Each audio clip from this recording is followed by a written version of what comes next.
man stepped into the hunter qualification exam. But the moment he made his move, he shocked the strongest S-rank hunter in the world, because he had forged an S-rank scabbard that even master craftsmen could not create. Every examiner on site was left in disbelief. The system appraisal confirmed it. This flame-layered scabbard had reached ultra-rare grade. None of them could understand how a mere candidate had forging skills on that level. What they did not know was that in his previous life, this man had already reached the peak of blacksmithing. With that very craft, he had survived until the end and won the final battle. But even after victory, humanity still did not truly survive, because the 6 demon gods who destroyed the world were terrifying beyond reason. Especially the last one, the demon god of the Sea of Destruction. Even after she died, most of the surface had already been swallowed by the sea of death she created. Thinking about it, Lee Se-hoon let out a bitter laugh. I fought so hard to survive, only to die in this damn sea anyway. Forget the heroes who barely survived. Even the hero tower that supported the earth had collapsed. And this cursed sea of ruins still refused to disappear, even after the demon god was dead. Just then, a man behind him chimed in. The way you talk, someone who doesn't know better might think you did everything yourself. That man was known as Mad Dog. The woman called Burst Dog also sneered. Pretty big mouth for a coward who pretended to be sick and lay around the whole time. It was obvious this team had a serious problem with Lee Se-hoon. Even Ice Dog muttered from the side, I said it before, he was just trying to ride the Legion's coattails. Lee Se-hoon sneered at their mockery. Without the equipment I forged, you all would have died ages ago. Now you suddenly have plenty to say. And he was Lee Se-hoon, the man known as the last blacksmith. His words made them tremble with anger. You little brat, you've got a seriously sharp tongue. The 3 people standing in front of Lee Se-hoon were the ones known as the 3 dogs. Their strength was absurd, but their personalities were just as twisted. They sided with neither humanity nor the demon realm, choosing to stay neutral instead. They acted however they pleased, chased only their own profit, and lived as opportunists in the gray zone. They were selfish bastards, but somehow, they survived until the end and played a crucial role in the final war. Lee Se-hoon had to admit it. Without them, they never would have won that battle. But he could not help wondering. If these guys had stepped in sooner, would the ending have been different? Right then, Mad Dog suddenly dropped to his knees. I'm finished. My organs are completely crushed. Burst Dog and Ice Dog were no better. Both of their hearts had been pierced and there was no saving them. Lee Se-hoon snorted coldly. If you people had helped earlier, you never would have ended up like this. Those damned 3 dogs had only cared about protecting themselves until the very end, turning a blind eye to everything in front of them. But the moment Lee Se-hoon turned around, his eyes widened in shock. In the front, Burst Dog and Mad Dog were already dead. Behind them, Ice Dog lay motionless on the ground. Lee Se-hoon sighed heavily to himself. The price of this victory was far too cruel. Then, tightening his grip on his hammer, he slowly stood up. Finding a suitable spot, he began striking it again and again. Lee Se-hoon spent 2.5 hours repairing every weapon they had carried, then placed each one beside its owner. After they died, he used their own weapons to build graves for them. And next, it was his turn. The towering tsunami in front of him would swallow him whole any moment now. Lee Se-hoon slowly raised his hand, knowing this would probably be the last time he ever used this ability. In the next second, he slammed his palm against his own chest. His fingers curled slightly, and he forcibly extracted his own bond from within his body. This was one of his abilities, called Bond Extraction. A clear, crystal-like stone appeared in the center of his palm. It was a unique skill belonging to him as a blacksmith, allowing him to extract special ore from a target he had formed a bond with. The result changed depending on the depth of the bond and the target's potential. But every time Lee Se-hoon used it on himself, the result was always worse than ordinary ore. If only he had awakened this ability sooner. If this extracted ore still had nothing inside it, then he would just have to accept his fate. Clang, clang, clang. The sound of metal strikes echoed through the air. Every 10 hammer strikes, the waves surged once, as if Lee Se-hoon's hammering had fused with the roaring tide of the Sea of Destruction. Even so, he could clearly pick out his own forging rhythm. Because every time that sound rang in his ears, he created something beyond imagination. Then, a flash of golden light burst out. As his final hammer strike fell, the last work of his life finally took shape. Lee Se-hoon looked at the sword with satisfaction. Its quality was excellent, and its effect was powerful. But in the end, it still had no special ability. He thought he could make something different, even if it was only forged from his own bond stone. But this sword was still far too ordinary. In the next moment, he drove the sword straight into his own heart. Rather than be dragged away and killed by the waves, he would rather end everything with his own hands. Even Lee Se-hoon had not expected that his final action in life would be hammering steel. In a way, he really was a madman. His body was swallowed by the waves, and as he let go of that final sword, he finally realized something. The sound of waves he had heard ever since he first awakened magic had been the sound of the sea of destruction. All along. If he had realized that sooner, maybe he should have convinced the three dogs much earlier. If he had fought a little harder for others back then, maybe so many things could have changed. At that exact moment, system windows began flashing endlessly before his eyes.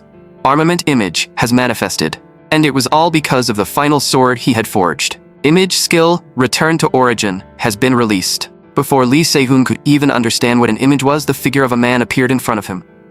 Lee Se-hoon, what the hell are you doing? He jolted awake and instantly froze. Why am I at the entrance exam? If this was 31 years ago, then was this the entrance exam for Babel Tower? Or was this just his life flashing before his eyes?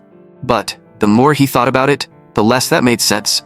What he had just experienced was definitely not an illusion, which meant there was only one possibility. The final sword he forged really did have a special skill. Did that weapon activate return to origin at the very last moment? Just then, the teacher was already getting impatient. If you don't start taking this seriously, I'll kick you out. Lee Se-hoon could finally be sure. Through that sword skill, he had returned to the past. If he could master his abilities earlier and start training sooner this time, maybe he really could change everything. In the next instant, Lee Se-hoon grabbed the hammer on the table. Nothing else mattered to him anymore. The only thing that mattered now was seizing the chance he had been given. A faint smile touched his lips. This time he would protect everything, and it would all begin with this entrance exam. In this life, he would pass Babel Tower's trial, meet the three dogs again, and convince them to help save humanity. Lee Se-hoon brought the hammer down, and a strange, distinctive sound rang through the air. At the sound of the strike, the instructor's expression froze completely. He turned around in surprise. That candidate seemed different, and every time Lee Se-hoon struck again, that same sound rang out once more. The more the instructor watched, the more impressed he became. His movements looked slow, but every strike was steady and powerful. The sound was crisp, clean, and free of any noise. In the instructor's eyes, Lee Se-hoon's forging fundamentals were ridiculously solid. For a while after that, the instructor did not go anywhere. He simply stood nearby and watched Lee Se-hoon's every move. When Lee Se-hoon lifted the unfinished piece, everyone stared in shock, unable to tell how close to completion it was. Disbelief appeared on every face in the room. Another instructor could not help speaking up. Looks like we have an incredible candidate this year. If he submits that unfinished piece as it is, we can pass him right away. But in the next second, something no one expected happened. Lee Se-hoon smashed the unfinished piece apart with one hammer strike. Every instructor froze, completely unable to understand what he was doing. Lee Se-hoon only gave a faint laugh. The road ahead of me is still long. There's no way I'm letting trash like this see the light of day as a blacksmith's work. To put it simply, I don't like the half-finished thing I just made. The instructor behind him shouted in anger. You bastard, do you think this exam is a joke? But Lee Se-hoon's next words made every instructor pause. I want to redo my assignment. One instructor was about to refuse, but another voice cut him off. The man in a suit ordered them to bring Lee Se-hoon all the remaining materials. He wanted to see exactly what kind of finished product this candidate was trying to create. Once Lee Se-hoon received the materials, he began heating the ore again. With his current body, forging a true top-grade weapon was almost impossible. He lacked mana, he lacked strength, and he lacked time. So in this situation, he had only one choice. No one at the scene understood what he was trying to do, because they saw Lee Se-hoon pouring mana into the ignition stones. That was extremely dangerous. One mistake, and his magic furnace could blow up the entire exam hall. After injecting the mana, Lee Se-hoon threw all the materials in at once. In an instant, a dazzling 7-colored flame surged up from inside the furnace. Those who did not understand what was happening thought the furnace was about to explode and rushed to grab fire extinguishers. Even the assistant thought the same thing. But the instructor immediately stopped them and told everyone not to move. If Lee Se-hoon dared to do this, then he had to know exactly what he was doing. The instructor told the assistant to look closely at the flow of the flames. What Lee Se-hoon was using was the 5-color demon flame, a high-temperature fire created by resonating 5 types of ignition stones. The technique required extremely precise mana control, but its advantage was just as clear. With only a small amount of mana, it could create an incredibly powerful heat. Many people at the scene were stunned. They never expected Lee Se-hoon's reckless move to actually work without blowing up the furnace. On top of that, they noticed the color of the flames inside the magic furnace starting to change. But the instructor understood what was happening. Lee Se-hoon was using resonance gems to boost the firepower while changing the flame's fixed attribute. He could tell that Lee Se-hoon had done this to forcefully shorten the forging time. But with only 300 minutes left in the exam, time was still painfully tight. The forging talent Lee Se-hoon had shown earlier was definitely impressive. But if that was all he had, then this was as far as he would go. Lee Se-hoon kept hammering the ore in front of him, knowing full well that time was running out. He had to move faster. Finally, after an hour and a half, the ore he had heated and cast earlier was hammered into a thin sheet. Seeing the result, Lee Se-hoon finally felt a bit satisfied. From here, things became much simpler. He grabbed his tongs, placed the sheet back into the furnace, and heated it again. Once the temperature reached the right point, he immediately pulled it back out. Now, all Lee Se-hoon had to do was repeat those steps over and over, and with every hammer strike, the piece slowly began to take shape. But at that moment, he suddenly noticed the webbing of his hand splitting open. Lee Se-hoon sighed inwardly. His mana had run out, which meant his protective barrier had disappeared. The first thing he needed to do after this exam was start physical training and simulation training. But right now, giving up was not an option. Instead, he tightened his grip on the hammer. Lee Se-hoon kept swinging. He could not afford to waste even a single second, and his body had already been pushed to its absolute limit. There were only 10 minutes left before the exam ended. It was tight, but for him, there was still enough time. His hands moved so fast they were almost a blur, as he quickly sharpened the blade's edge. Finally, Lee Se-hoon carefully checked the straightness of the blade one last time, with almost no time remaining. At last, the countdown ended, and he let out a long breath. The blood on his hands had already dried, but none of that mattered. What mattered was that he had forged this blade almost perfectly. After completing it, Lee Se-hoon also obtained a new skill, Flame Craftsman. The blade was called the 5-color flame blade, and its grade was high. It was a curved blade, engraved with 5 flame patterns. And when the flames gathered in the blade reacted with mana, they bloomed in multiple colors. It was a weapon that fully displayed the potential of its blacksmith. Depending on the nature of the mana poured into it, the blade's color and properties would shift slightly. Everyone present was shocked by the high-grade appraisal. The assistant from earlier came running over, already eager to announce that Lee Se-hoon had passed the exam. But the moment he opened his mouth, his voice stopped cold, because the instructor beside him clamped a hand over his mouth. "Be quiet. You're way too loud." 10 minutes later, Lee Se-hoon arrived at the instructor's office. After talking for a while, the instructor realized that Lee Se-hoon seemed deeply dissatisfied with the finished product he had just made. In the end, the instructor made a decision. He would not let Lee Se-hoon join the academy, and he asked him to withdraw his application. In his eyes, this place simply could not meet the standards Lee Se-hoon needed. Babel Tower's reputation was unmatched, but its forging department still had not produced any real results. Lee Se-hoon did not interrupt him because he knew that better than anyone. He had known it for over 30 years. Babel Tower's forging department would be shut down 8 years later due to poor performance, while Vulcan Academy would become the top forging school of the future.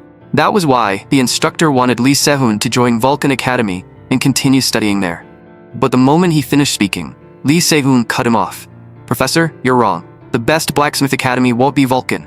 It will be Babel Tower Academy, the one I'm about to join." Lee Se-hoon's voice was full of confidence, as he promised the professor that he would lead the academy's forging department to become the strongest in the world. Hearing that, the professor stared at him in disbelief, because that had once been his dream too, and now an absurdly young candidate had said it out loud again. If you really want to achieve something like that, then the first thing you need to do is become the top figure in this academy.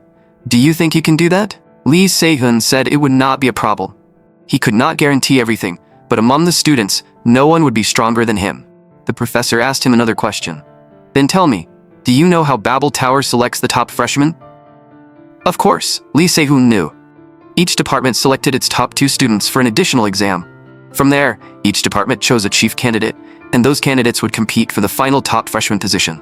Babel Tower Academy divided its students into several training departments.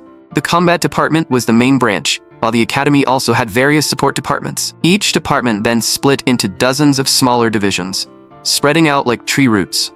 To become the top student, one needed more than supernatural ability. They also had to be recognized by the entire academy as a true elite before they could claim that title. Hearing Lee Se-hoon explain all of this, the professor's arm trembled slightly. The professor spoke in a serious voice. What I'm about to say next is not advice from a professor. It is advice from a veteran blacksmith. Even if you become one of the best students in this academy, it will be very hard for you to find true success here as a blacksmith. You should go to Vulcan Academy instead. The professor had lived through it himself, so he knew better than anyone. In his eyes, that was the place where Lee Se-hoon could grow the most, and it was the only proper path for him. Those words made Lee Se-hoon smile instead. This professor really was decent. He cared more about a junior's future than his own position. Lee Se-hoon looked at him and said, "The environment won't affect me. Like I said, I'll make it happen. The academy I'm about to enter is Babel Tower, so I'll turn this place into the best school in the world." The professor immediately understood what he meant.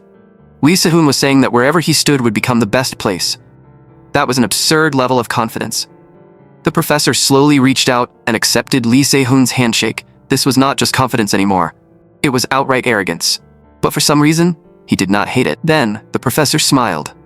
"I'll be counting on you from here on out." The moment their hands clasped, Lee Se-hoon's skill activated, and a bond formed between him and the professor. Lee Se-hoon smiled back. "I'll be counting on you too." A system notification appeared. A bond has been formed with Kim Min-chul. Current bond ability rank, E. Night soon arrived. After Lee Se-hoon returned home, he immediately activated bond extraction. Before long, a piece of metal ore appeared out of thin air in his palm. Lee Se-hoon inspected it and found that it was a fairly rare material with a core containing fire attributes. The system notification displayed, "Fire melt iron, rare quality, mid to high-grade metal, capable of carrying flame, wood-like properties, possesses fire storage capacity." Compared to the materials he had used in his previous life, it was not much. But for his current situation, it was more than good enough. The only issue was that the material was too small. As expected, rare materials were not that easy to extract. Bond extraction was a skill that quantified his relationship with a specific target and extracted a never-before-seen type of ore from it. The problem was that his bond rank was still too low, making the skill clumsy to use. That meant he needed to raise its rank as fast as possible. On top of that, compared to the other students, Lee Se-hoon's stats were absurdly low. He had plenty of weaknesses, but considering he had returned to the past, he had no real reason to complain. Right now, he could not rush things. If he did, it would only backfire. He needed to set up a training plan for himself. Once he became strong enough, he would have enough time to crush those bastards from the Demon Legion. The Demon Legion did not just threaten humanity. They threatened the entire planet. Those 6 demon gods were pushing humanity and even the whole world, step by step, toward extinction. To stop them, Lee Se-hoon could not afford to be picky about his methods. Since he couldn't afford to let key future events fade from his memory, he had to prioritize weapons or skills related to memory. The first step of his plan was already complete. He had successfully entered Babel Tower Academy. Next, he had to find the 3 dogs. But just then, a notification sound interrupted his thoughts. When Lee Se-hoon saw the message, his eyes widened in shock. The system displayed, "Level has reached 1. Bond engraving has been added." A week later, at Babel Tower Academy, Lee Se-hoon had already wandered around several times. After all, this was the academy from 30 years ago. Getting lost was only natural, but this time, this should be the right place. Soon, he found Smith's room, which was the location of today's exam. After entering, he saw 2 tables inside, and another person beside him had also come to take the exam. At the front was the examiner's scoring desk. The examiner tapped out a rhythm as he said, "You look rather relaxed. You don't seem nervous at all." After saying that, he shot an annoyed glance at the professor beside him. "Can't you see everyone else is waiting?" And the man speaking was the vice dean of the academy. The professor sighed, clearly not wanting to waste any more words on him. "Vice dean, there are still 10 minutes before the exam begins." But the 2 teachers kept going back and forth, arguing without end. Lee Se-hoon watched them in disbelief. It seemed the forging department was not the only problem. Its relationship with the academy's higher-ups was also seriously tense. Now he finally understood why the professor had recommended another academy yesterday. The waters inside Babel Tower Academy were deeper than he thought, and the candidate sitting beside Lee Se-hoon did not look harmless either. His glare was practically radiating killing intent. Just from one look, Lee Se-hoon could tell this guy was probably an idiot with a massive pride problem. Still, out of basic manners, he greeted him first. "Nice to meet you." Just as Lee Se-hoon expected, the guy did not answer. Instead, he glanced at him like he was looking at trash. That left Lee Se-hoon completely speechless. He had not even done anything to him. Soon, a woman's voice suddenly rang out across the room. The moment they heard it, everyone turned to look. After she sat down, the vice dean finally spoke. "I was wondering when you would arrive, department head." But when Lee Se-hoon saw her face, he froze on the spot.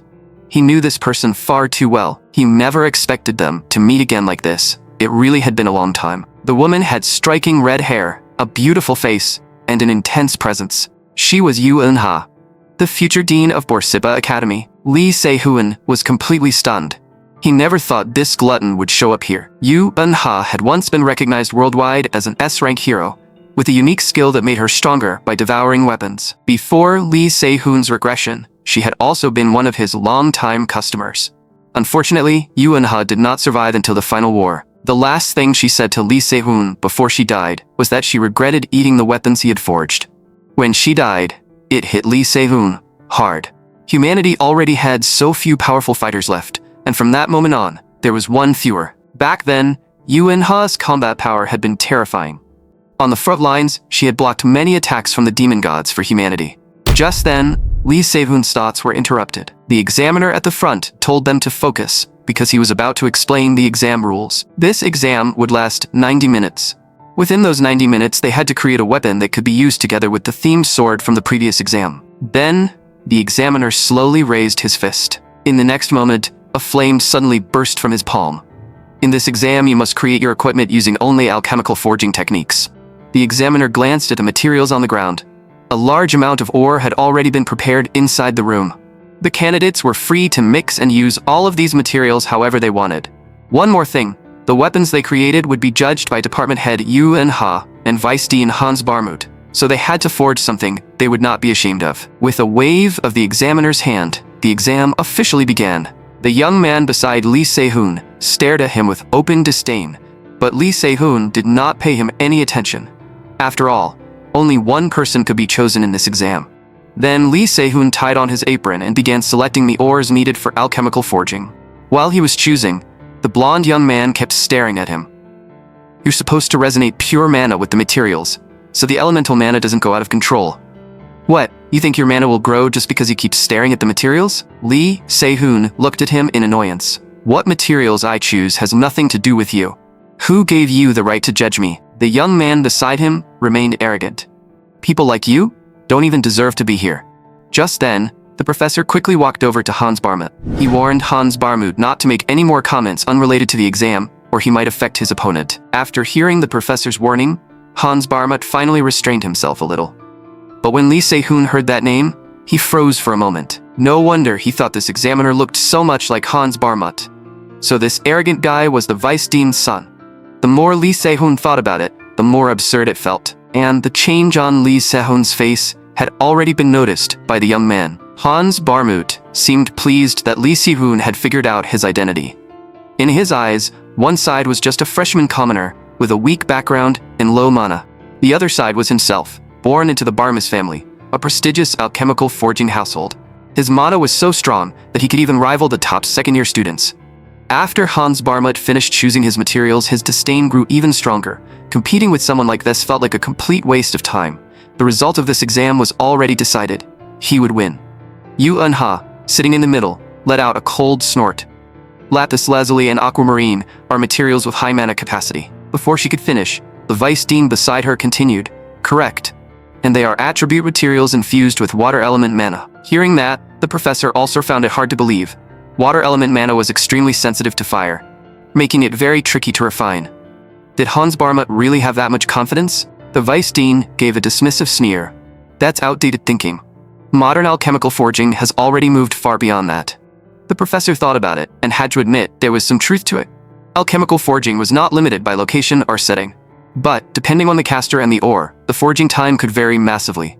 In an exam environment like today's, it normally would not be suitable. The vice dean did not bother arguing much further. He would let the professor see for himself. His son was a genius who could synthesize any ore within 30 minutes. In the next moment, Hans Barmut finally began synthesizing his ore. A transparent magic sphere appeared and locked the two ores firmly in midair. Hans Barmut's resonance synthesis only needed 30 minutes. His level was already beyond that of ordinary freshmen, and he could even compete with second-year students. Hearing this, the professor finally understood. Short-time magic stone refinement, abundant materials, and alchemical forging rules, everything had been planned in advance. This test had been tilted toward Hans Barmut from the very beginning. The professor glanced at the vice dean and cursed inwardly. This old fox was truly shameless. On the other side, Yu Eunha kept staring at Lee Sehun, a hint of shock in her eyes. Because the materials Lee Sehun had chosen were one red and one white, bauxite and fire red stone, the other two examiners also fixed their eyes on Lee Sehun. Bauxite and fire red stone were the fire attribute counterparts of lapis lazuli and aquamarine, and both had extremely high mana capacity. The vice dean did not yet know Lee Sehun's actual skill level, but the arrogance in his bearing alone was enough to irritate him. If anyone was going to be arrogant here, it should be his son. Lee Sehun's movements also caught Hans Barmut's attention.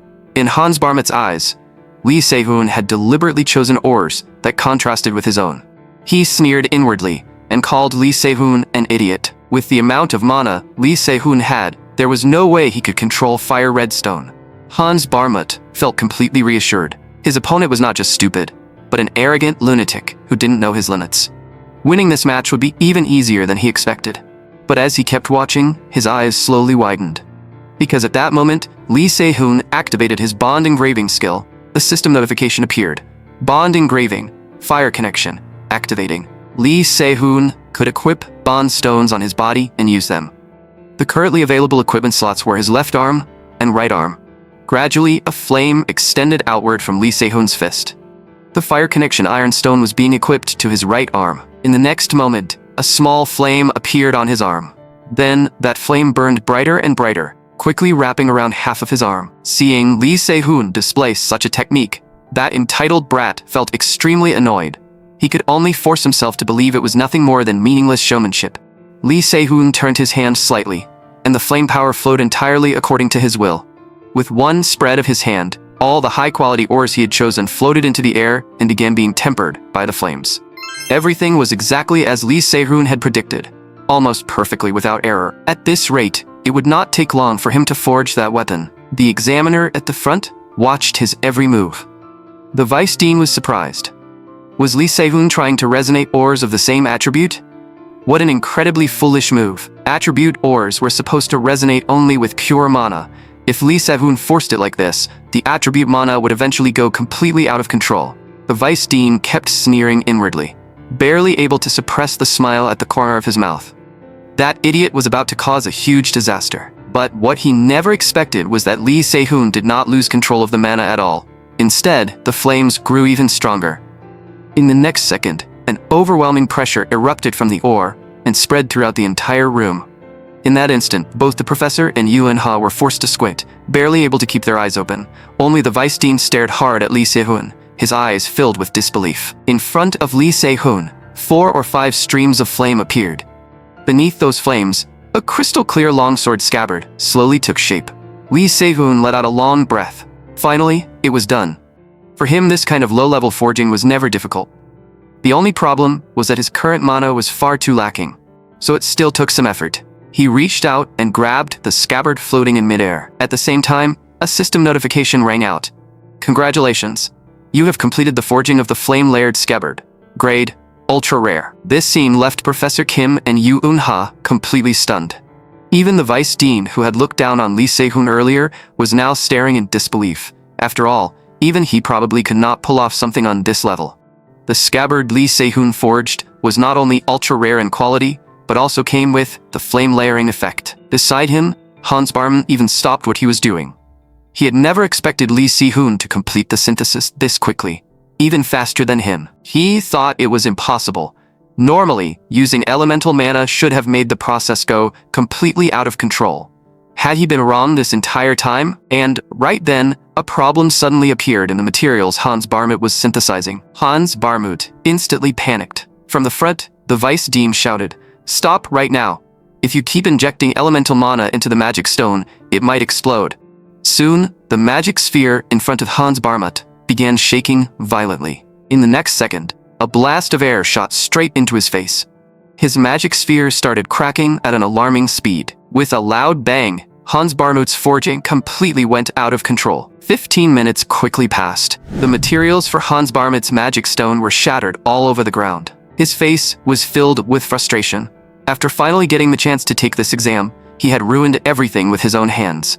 Normally, once the judging ended, one of the two candidates would be chosen as the best candidate. But what troubled Professor Kim was that the other candidate had not produced a finished item at all, and his forging had failed after being affected by Lee Se-hoon. Professor Kim's eyes were also filled with regret. The blonde brat lowered his head, desperately trying to hide his tears. He felt bitter beyond words. Everything he had prepared for so long had gone to waste. His arm was still bleeding, and he never imagined he would end this exam by losing without even properly fighting. But at that moment, the vice dean came up with a nasty little idea. He adjusted his collar and said, since a student was injured during the exam, it would be best to cancel this test and hold a retest on another day. Professor Kim immediately disagreed. We cannot simply cancel an exam that has already taken place. In the end, this was caused by Hans's own carelessness, was it not? The vice dean had no shame at all. So Professor Kim believes test results are more important than student safety, is that right? Since Professor Kim's position was lower than the vice dean's, he eventually stopped bothering to argue. The vice dean spoke again. First of all, the fastest resonance time currently published in academia is 5 minutes, and yet, this person synthesized his selected materials in 6 minutes. In his eyes, there was no way a newly admitted freshman could do something like that. Completing resonance almost the moment mana was activated was simply unbelievable. Alchemical forging was originally a technique that used mana to create weapons when ordinary forging could not achieve the desired result. That meant alchemical forging did not pursue the traditional method of depleting the ore and pouring a blacksmith's life into it. Instead, it traced the origin at the core of the ore and drew out the ore's own life force. That was the true essence of alchemical forging, and that was exactly what Lee Se-hoon had just done. It was also the answer the forging world would eventually reach after countless rounds of trial and error. The method was so simple that it would become standard within a few years, so there was no need to treat it like some major secret. Facing this old man who had tried to suppress him from the start, Lee Se-hoon had no reason to explain everything. He simply said he had no idea what the vice dean was talking about. Hearing that, the vice dean burst into laughter. Looks like you really did use some dishonorable method. A freshman with no proper family background forged a rare weapon? Even cheating should have limits. Those words instantly pissed Lee Se-hoon off. Who the hell do you think you are? Just then, Yu-ha suddenly stood up. He is right. This really is absurd. Hearing what sounded like support, the vice dean grew even more arrogant. So you understand too, department head. This is absurd. And let us disqualify Lee Se-hoon for cheating and hold the exam again. But Yu-ha did not even bother responding to him. She walked straight past him. She arrived beside the scabbard Lee Se-hoon had forged and gently touched it with her hand. The instant she touched the scabbard, she felt something strange and extraordinary from it. Yu-ha thought this truly was absurd. Something like this had never been reported before, which meant Lee Se-hoon was the only one who had ever done it. But unexpectedly, drool was already pooling at the corner of her mouth. Yu-ha pointed at Lee Se-hoon. Student Lee Se-hoon, may I ask you a question? She wanted to take a bite of the scabbard Lee Se-hoon had just forged, and if that request was too much, could she at least lick it? The vice dean completely froze, unable to understand what she meant. Even Professor Kim beside him was lost. Did Yu-ha have some strange fetish like this? An awkward silence instantly spread through the room. By the time Lee Se-hoon left the exam site, evening had already arrived. This exam did not give him a clear answer on the spot. They only told him to go home and wait for the result. Fortunately, the process itself had gone smoothly. Lee Se-hoon had easily forged an ultra-rare weapon. Just as Lee Se-hoon had expected, the weapon's overall completion was not bad, but the fine adjustments were still rough. Still, remembering how the vice dean had trembled with rage felt incredibly satisfying. From the moment Lee Se-hoon entered the exam hall, he could tell that man was hostile toward him. At least now, he had finally blown off some steam. Just then, Lee Se-hoon suddenly realized that the name Barmut sounded strangely familiar.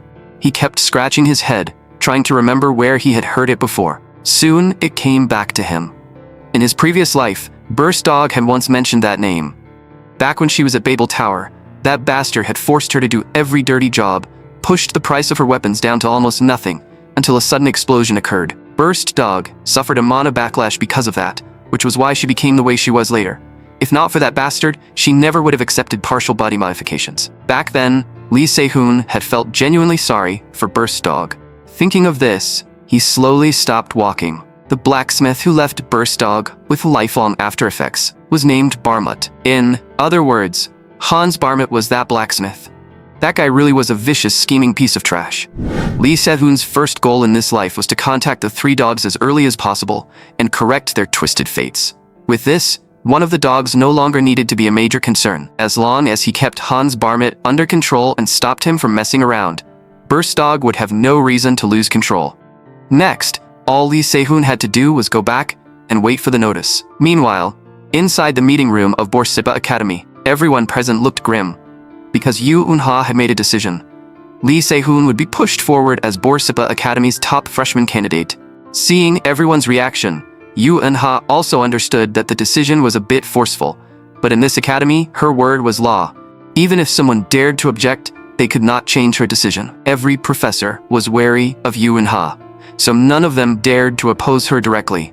Instead, they offered suggestions that were basically objections in disguise. After all, Yoo Eun-ha had only recently taken over as department head, so doing something like this was not exactly appropriate. Hearing that, Yoo Eun-ha understood what they were really saying. It seems this vice dean had been eyeing her position for quite some time. The moment the vice dean spoke, many others echoed him. Exactly. We understand that his weapon was impressive, but perhaps a more careful review would be better. Professor Kim explained to the others, that is because you have not truly seen student Lee Se-hoon's fire butterfly sheath. The craftsmanship may still be lacking, but if you look at the way he used mana and how it worked together with the 5-color flame blade, the synergy was almost perfect. Another professor pushed back. I'm not sure. It was certainly surprising, but I don't think he has reached that level yet. Yoo Eun-ha cut off everyone's discussion. The weapon he forged this time may only be at 60% of its intended completion, or perhaps even lower. And that lack of completion is exactly what makes it so exciting. Then, Yoo Eun-ha announced another decision. If even after watching student Lee Se-hoon's demonstration as a chief freshman candidate, you still cannot accept my judgment, then I will resign from my position as department head. The moment she said that, everyone was stunned. None of them expected Yoo Eun-ha to make such a decision. 54 years ago, to accelerate humanity's evolution, the heavens sent down the Hero Tower. In response, the Abyss released the Demon Legion Swamp, which corrupted all living things. Along with the new opportunity came a massive disaster. And Babel Tower was born amid that very tide. The greatest academy in history rose from the center of the Pacific Ocean, and countless heroes were born from Babel Tower. That included the Ascended Emperor, Ludwig Schubert, and the freshmen gathered here might one day become part of that legacy as well. The old man's figure spoke to all the freshmen. Then keep moving forward. That is the duty of the heroes who climb Babel Tower. Lee Se-hoon sneered inwardly. Their real duty was not climbing the tower, it was fighting the Demon Legion in the future. Still, the Ascended Emperor Ludwig in front of them was actually a decent person. He was not nearly this friendly in real life, but his heart was not bad. Just then, the host took the microphone. Next, we will enjoy this year's top freshman performances. With those words, the Academy's outstanding students slowly walked onto the stage. Lee Se-hoon had never understood why so many people in his previous life loved showing off just because they performed well at the Academy. He never thought he would one day end up standing on this very stage. At this moment, there were 3 people in the arena, and the 3 of them were responsible for performing at this assembly. When Lee Se-hoon saw the robot being pushed out, he finally understood, so the Academy loved showing off too. The host waved his hand. The prop we will use for today's demonstration is a newly developed combat automaton. The prop he mentioned was Automaton Model Number 9, produced by the Puppet Factory. Its name was Grem, and it was strong enough to fight evenly against a C-rank hero. It was a combat-type automaton, and since it had no special weapons, it specialized in close combat. The host's voice grew noticeably excited. First to appear is the genius of the combat department. Let us enjoy the combat demonstration of Arkacuff Academy's top student, Jack Miles. After Jack Miles stepped onto the stage, the entire venue instantly fell silent. If Lee Se-hoon remembered correctly, he was the 3rd son of the Miles family. He had heard that Jack was born into a famous swordsmanship family, yet somehow became a pure hand-to-hand combat maniac. Soon, Miles took his fighting stance. He was determined to make today's performance look perfect. At that moment, a red light flashed in the robot's eyes. The host dropped his hand, signaling that Jack Miles could begin his demonstration. In the next second, the robot moved and charged forward instantly. Its speed was incredible. In the blink of an eye, it was already right in front of Miles. The robot threw a punch, and the sound of rushing wind echoed through the air. But no matter what kind of attack the robot launched, Miles dodged it with ease. His speed was terrifying. By the time the robot's final strike came down, Miles had already vanished from where he stood. When he appeared again, he was more than 10 meters away from the robot. He had roughly figured out the robot's attack speed and power. Now, it was his turn to counterattack. Then Miles shot forward like a bullet. He shouted as power gathered in his right fist. "This punch carries 15 years of training. Let's see if you can take it." With a loud bang, Miles's fist slammed heavily into the robot. The audience was stunned. The force behind that punch was absolutely terrifying. After that single blow landed, the robot's armor was completely shattered. Lee Si-hoon was shocked. What was going on? He clearly remembered that Miles had died young in his 20s, and at the time he had only been an A-rank hero. But at this stage, Miles's talent was monstrous enough to be considered a once-in-a-decade genius, even in Babel Tower. Lee Se-hoon could not understand why the Miles from his previous life had gotten stuck at a certain level and never broken through. Miles grinned. This robot isn't much after all. With his final punch, the robot's entire body was blown apart. With a heavy clang, the robot's head crashed to the ground. Only then did Miles let out a long breath. "Man, it's been a while since I stretched my body like that." The host was so shocked, his mouth hung open. This performance was far beyond expectations. Miles had completely suppressed a robot with combat power comparable to a C-rank hero in an instant. Miles waved to the crowd. That was just basic stuff. The real problem is that C-rank robot was too weak. From the very start, he had shaken the entire stage with brute force, which meant the next performer would definitely feel the pressure. Just then, a figure slowly passed in front of Lee Se-hoon. The moment he saw her, Lee Se-hoon knew pressure did not exist for her. She was a top UR student, Inoue Erika, the eldest daughter of the Inoue family, one of Japan's 3 great houses. She was not an all-clearer, but with a mythic-grade weapon, she had risen to fame as an S-rank hero. Even though she would eventually fall and become a demon's retainer, making it risky to get too close, Lee Se-hoon still wanted her in his camp.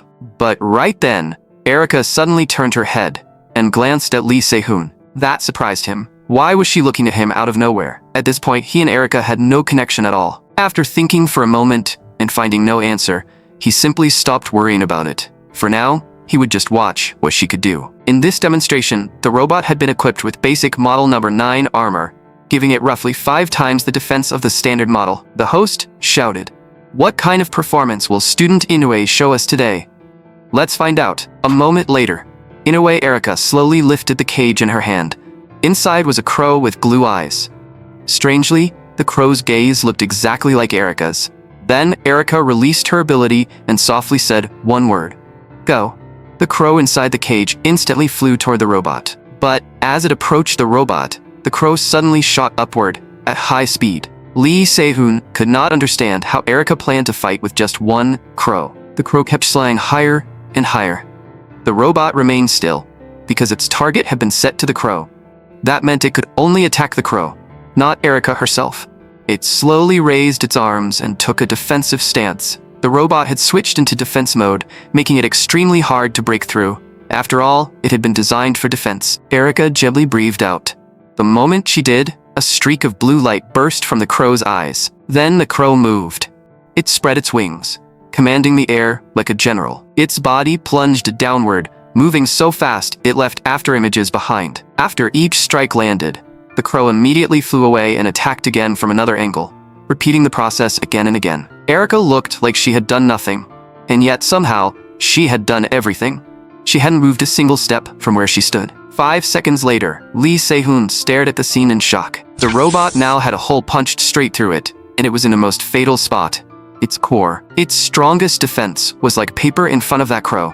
With a heavy thud, the robot dropped to its knees. Only then did Erika call the crow back, and the crow shifted from its combat form back into its ordinary form. The entire venue erupted. It was unbelievable. With nothing but a single chain attack, she had pierced straight through an enhanced automaton. Lee Se-hoon broke into a cold sweat just watching it. If he simply showed off his weapon and left, he would definitely get booed. So next, he had to show some real skill too. And finally, the top student from Borsippa Technical Academy stepped onto the stage, Lee Se-hoon. After Lee Se-hoon appeared, Schubert, watching from above, slowly let out a sigh. This year's top freshmen were truly impressive. The forging department had not produced a top academy student in a long time, so he hoped this would not put too much pressure on him. Sitting beside Schubert was Yu Eun-ha, who was serving as the demonstration supervisor this time. At this moment, Yu Eun-ha believed Lee Se-hoon could definitely do it.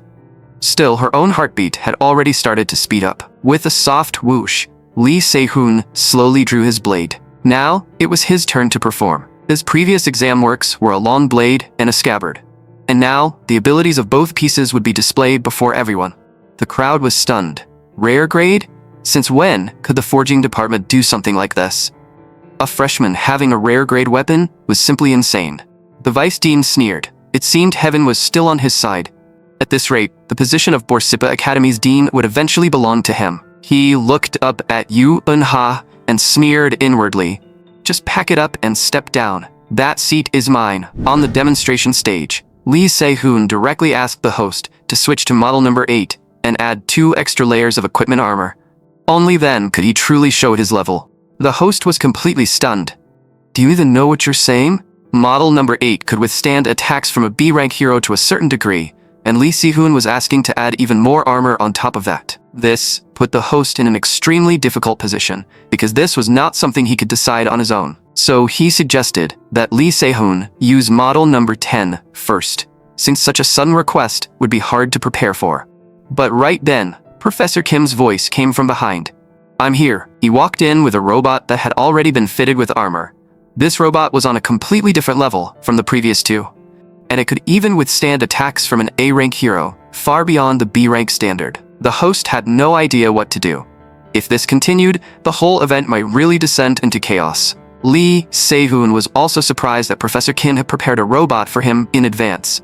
It seemed the professor really understood him. Professor Kim stood with his arms crossed, looking at Lee Se-hoon with only one message in his eyes. Go wild. And Lee Se-hoon understood exactly what he meant. The host gave up worrying about it. Since the equipment was already there, he might as well let them do whatever they wanted. All he had to do was announce the start. Once the match began, Yu Eun-ha stared fixedly at Lee Se-hoon, wanting to see what kind of performance he would deliver. Her expectation was simple. She wanted him to turn the whole place upside down. Lee Se-hoon's gaze sharpened. He would not disappoint them. Then, he slowly raised his long blade and took a quick draw stance. The moment the blade came out, 5 colored flames shone from within the scabbard. At the same time, the robot entered defense mode. Miles shouted in excitement. This is crazy. I can't wait to see what he can do. But the blonde brat who had lost to Lee Se-hoon earlier looked completely unimpressed. In his eyes, this was just flashy fireworks. Lee Se-hoon was still nothing but a kid, with barely any mana. The flames infused into the 5-color flame blade naturally clashed with each other. Unless the user possessed extremely strong mana control, the backlash could easily injure them. Lee Se-hoon combined that with the properties of the flame-layered scabbard, tearing and compressing the flames inside. Then, using Flame Craftsman, he injected the flying rainbow flame into the inner side of the scabbard. This bypassed the problem entirely. Meanwhile, the robot across from him had already finished preparing its defense, waiting for Lee Se-hoon to attack. In the next instant, Lee Se-hoon unleashed the wildfire stored inside the scabbard, pushing all the mana in his body to the limit. The weapon skill of the flame-layered scabbard, Wildfire, detonated the compressed mana stored within. If Wildfire was triggered in this state, the forcefully compressed 5-colored flames would all explode at once. The professors in the audience were stunned. How is this the kind of power a student could unleash? The host also felt an ominous pressure filling the air. This commotion was getting way too big. After slashing out that strike, Lee Se-hoon slowly walked forward. He casually twirled the blade, then instantly sheathed it. Seeing the result, even Lee Se-hoon felt a drop of cold sweat run down his face. He had to admit, he might have gone a little too far. In front of him, a long trench had been carved into the ground, left behind by the slash.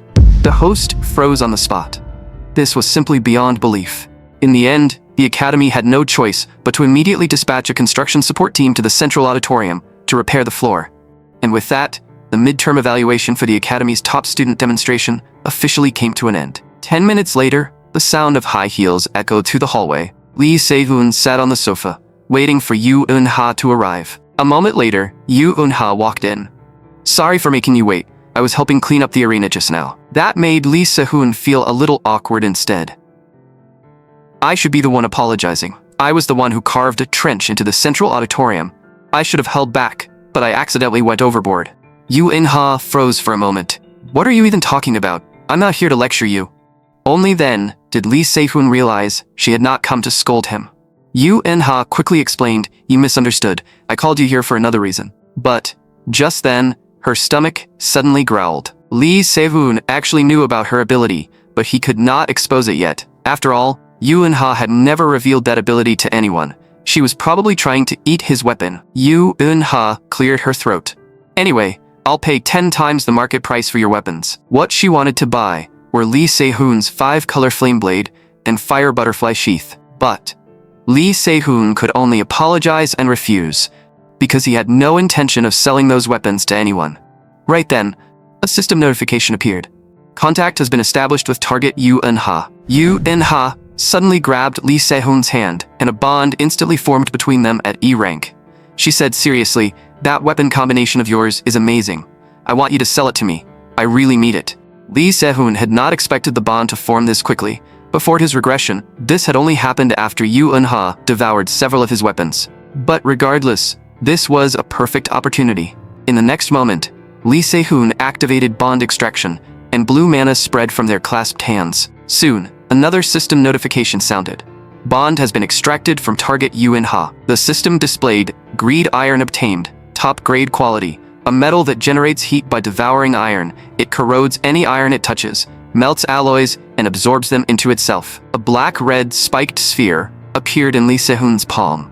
The moment he saw it, he finally understood something. When Yoo Eun-ha heard him say he understood, her face lit up. "Then name your price, I'll buy it." But Lee Se-hoon refused immediately. "That's not what I meant." Just then, a man's voice came from outside the door. It was Professor Kim. He said the headmaster's award ceremony was about to begin, and told Lee Se-hoon to come with him at once. A look of disappointment appeared on Yoo Eun-ha's face. She said quietly, "You should go with him then." Before leaving, Lee Se-hoon said only one thing to her. "See you later." After the two of them left, Yoo Eun-ha's stomach kept growling. It had been a long time since she last ate a high-quality weapon. At that moment, in Babel Tower Academy's central district, Oro Main Building, Balduke Manor, Lee Se-hoon followed Professor Kim as they slowly walked toward the headmaster's office. Professor Kim reminded him to mind his manners in front of the headmaster. After all, the headmaster had generously forgiven the damage Lee Se-hoon caused to the auditorium during the demonstration. More importantly, the headmaster was someone on a completely different level from them. Lee Se-hoon absolutely could not upset him. Lee Se-hoon told Professor Kim not to worry. When it came to handling people, he had things completely under control. A moment later, Lee Se-hoon finally met the headmaster. The man asked knowingly, "So you are student Lee Se-hoon?" This headmaster was a true hero of humanity, without question. Before Lee Se-hoon's regression, he had fought the 6th demon god alone and died taking it down with him. On top of that, he had another identity, and all clearer. The headmaster slowly said, "Every weapon you displayed in today's demonstration was fascinating. I cannot say they were flawless, but they were enough to make me look forward to your future performance." Lee Se-hoon immediately caught the word flawed. He had expected it, but hearing it still made him want to throw the 5-color flame blade and fire butterfly sheath straight back into the furnace. Still, his talent and effort had been recognized by the Academy's higher-ups, and the headmaster would grant him 2 rewards. Hearing that there were rewards, Lee Se-hoon could not help feeling excited. More importantly, he was allowed to state what he needed for both rewards. So, Lee Se-hoon asked for rewards that could improve his mana and memory. The headmaster accepted the request without hesitation. Then he slowly raised his hand. A moment later, his hand slowly descended. The instant it fell, a golden door appeared in the air. Then a golden rune emerged outside the door. 2 treasures dropped from that rune. One was Ink-Heavy Darkness, which possessed the trait of devouring everything except darkness itself. The other was Dream Sprout, which contained dreamlike mana that crossed the boundary between reality and dreams. Lee Se-hoon found it unbelievable. Ink-Heavy Darkness was already rare, but Dream Sprout was even harder to obtain. Both were extremely precious treasures. He would not be able to fully control them right away, but he could already imagine their future uses. The headmaster chuckled. "Are you satisfied with these rewards?" Lee Se-hoon immediately answered that he was very satisfied. "They're flawless. Thank you very much, headmaster." And just like that, Lee Se-hoon obtained 2 high-quality rare ores from the headmaster before leaving the office. The headmaster stood on the second floor, quietly watching Lee Se-hoon's departing figure. Then, the rune from earlier suddenly spoke. "I really don't know what's going on in your head. You gave that child 2 rewards and such rare ores at that." The headmaster exhaled a faint puff of smoke. "He simply has enough capacity to digest them," the rune asked. "Is that so?" Looking into the distance, the headmaster slowly said, "He does look like a child, but it feels like an old man is living inside him." At that moment, the headmaster finally opened one eye. "That means he is unfathomable." The rune sounded surprised. "Even you see him that way?" The headmaster had also realized something else. Even he could not fully measure the limits of Lee Se-hoon's talent. An hour later, inside the classroom building, someone tried to invite Hans Barmut to lunch. But Hans said he already had plans with Senior Howard. That person was shocked. "Senior Howard? Don't tell me you mean the top third-year student of Borsitba Academy." The blonde brat looked extremely pleased with himself. "Our families have known each other for a long time, so we meet up occasionally. He said he wanted to give me some advice about academy life, so he asked to see me." While they were talking, Lee Se-hoon slowly walked into the classroom. In that instant, Lee Se-hoon's gaze changed. He had to keep a close eye on that blonde brat and warn him not to cause trouble. After all, this concerned the future of the 3 dogs. When the blonde brat saw Lee Se-hoon's eyes, a chill ran through him. He could not understand why Lee Se-hoon was showing him such intense hostility, especially those eyes. They looked as if they wanted to devour him whole, sending cold sweat down his back. But he had not really provoked Lee Se-hoon. Aside from that exam, this was basically their first proper meeting. Yet, Lee Se-hoon kept staring at him like a ghost, as if silently warning him, "If you dare cause trouble, I'll eat you alive." When Lee Se-hoon finally looked away, a faint smirk touched his lips. At least this guy still knew his place. He knew enough to be afraid when their eyes met. The blonde brat trembled with anger. He had actually been frightened by a single look. A moment later, Professor Kim also entered the classroom. "Everyone, quiet down. Today's class would be taught personally by Professor Kim." Since this was the first class, he decided to begin with self-introductions. Professor Kim had someone push in a projection alloy stone. He slowly picked up the stone.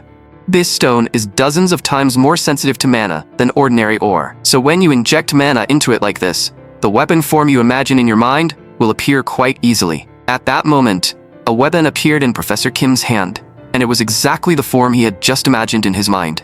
Lee Se-hoon was slightly shocked. Professor Kim truly deserved to be a hero ranked among the world's top 100 craftsmen. And Lee Se-hoon could feel that Professor Kim was no ordinary person. He even sensed an extraordinary power from Professor Kim's contract stone. Professor Kim slowly continued, "Because it is so sensitive, it is difficult to use as an actual weapon, but it can reflect traits you may not even realize you have, allowing you to examine yourselves. That is why weapons made from projection alloy are called avatars. In the forging department, you will introduce yourselves by creating one such avatar. They will be displayed in the main building for 1 week, so give it your all." Everyone was shocked. Projection alloy of this grade could easily cost more than 10 million won per piece. As expected of Babel Tower Academy, even self-introductions here were ridiculously extravagant. But after many students tried it, Lee Se-hoon realized that this year did not seem to have anyone with top-tier talent. Lee Se-hoon could not help letting out a long sigh. These people were basically a bunch of fools. Compared to the geniuses he had seen in his previous life, they were worse than dirt. Then Lee Se-hoon slowly stood up. He was the last person to go on stage and introduce himself. He picked up a projection alloy stone, and his image quickly appeared above it. Since he was already one of the Academy's top figures, there was no need to hold back anymore. Since he had chosen this path, he might as well do it properly, then make sure no one dared to look down on him again. So this time, Lee Se-hoon decided to go all out as well. At the very least, he would completely shock these freshmen. In the next moment, a massive cloud of smoke surged upward and covered the sky above the entire classroom building. It was the energy aftershock created when Lee Se-hoon used the projection alloy stone. That sword was later placed in the exhibition hall, where it sat unnoticed for 20 full days. Everyone thought it was just an ordinary longsword, but when the Academy's genius beauty saw it, her eyes instantly lit up. As expected, A weapon forged by the top student of the blacksmithing department was no ordinary thing. The precision of its internal structure was something ordinary people could never comprehend. Meanwhile, Lee Se-hoon was still hammering non-stop. He had to make sure every strike landed with absolutely no difference in precision. Every student present was stunned, because from the start until now, Lee Se-hoon had not shown even a 0.1 second margin of error. Even the teaching assistant standing behind him could not help wondering what the professors and assistants could possibly teach this child. He was just too much of a genius. So the assistant simply skipped over Lee Se-hoon and decided not to guide him for now. 1 hour later, the students finally completed the assignment for the class. Lee Se-hoon carefully observed the works they had finished. When he saw those swords, he clenched his fists again. These weapons were way too low grade. It looked like he wanted to smash them all apart again. In other people's eyes, these half-finished products were already good enough, but Lee Se-hoon could not stand them. Just as he was about to swing his fist and shatter the swords, he suddenly heard a voice. "Are you planning to break them again?" The assistant's words made Lee Se-hoon pause. Wait, was he not allowed to break these things? The assistant spoke almost pleadingly. "Please don't destroy them again. After this week's forging class ends, those have to be delivered. Do you not know where the student's budget comes from? Babel Tower provides support based on our external weapon sales data. So what exactly are you dissatisfied with this time? Your body? Your mana? Or the weapons you made?" Lee Se-hoon gave an awkward smile. "Right now the biggest issue is my body. I need to make training equipment that suits me. I need to refine ink-heavy darkness, but my base stats are so low that I can't even attempt it." The assistant offered an idea. "If it's for forging, wouldn't using a buff effect be faster than training alone?" Hearing that, something clicked in Lee Se-hoon's mind. Right. Why had he not thought of that before? In his previous life, he had been too obsessed with avoiding that kind of method, to the point that he never seriously considered it. But for his current self, it was practically perfect. Now that Lee Se-hoon had returned to the past, his body was still extremely weak. With a buff active, he should be able to refine ink-heavy darkness. Lee Se-hoon immediately bowed to the assistant. "Thank you for the guidance." The assistant did not think much of it. After all, there were very few things he could actually teach Lee Se-hoon, and this had only been a simple suggestion. Then, Lee Se-hoon's eyes fell on the sword in the assistant's hand. The sword was not forged very well. In fact, it looked rather rough, at least in Lee Se-hoon's eyes. He said, "I noticed the way you hammer earlier. You consume too much mana while forging. Try reducing it to about 70% of your current usage. Then concentrate all your power into a single point. That should improve your forging level noticeably. For your current state, it will be much more effective." After saying that, Lee Se-hoon turned and left. This could be considered his return gift, since the assistant had given him advice first. What he did not know was that the assistant's face was full of embarrassment. A freshman had just guided a teaching assistant. That was simply unbelievable. Still, the assistant took Lee Se-hoon's words seriously and turned his gaze toward the hammer on the table. Time quickly moved to the afternoon. Babel Tower's professor had said before that the academy encouraged every student to study independently. They could audit courses from other academies and even take dozens of electives in a single semester. However, everyone still had to complete their major courses. If they failed 3 times, they would be expelled. Students had the right to enjoy freedom, but they also had to bear the consequences of their choices. Lee Se-hoon's next stop was UR University, where there were also things he needed to learn. Soon the train arrived, and Lee Se-hoon stepped off.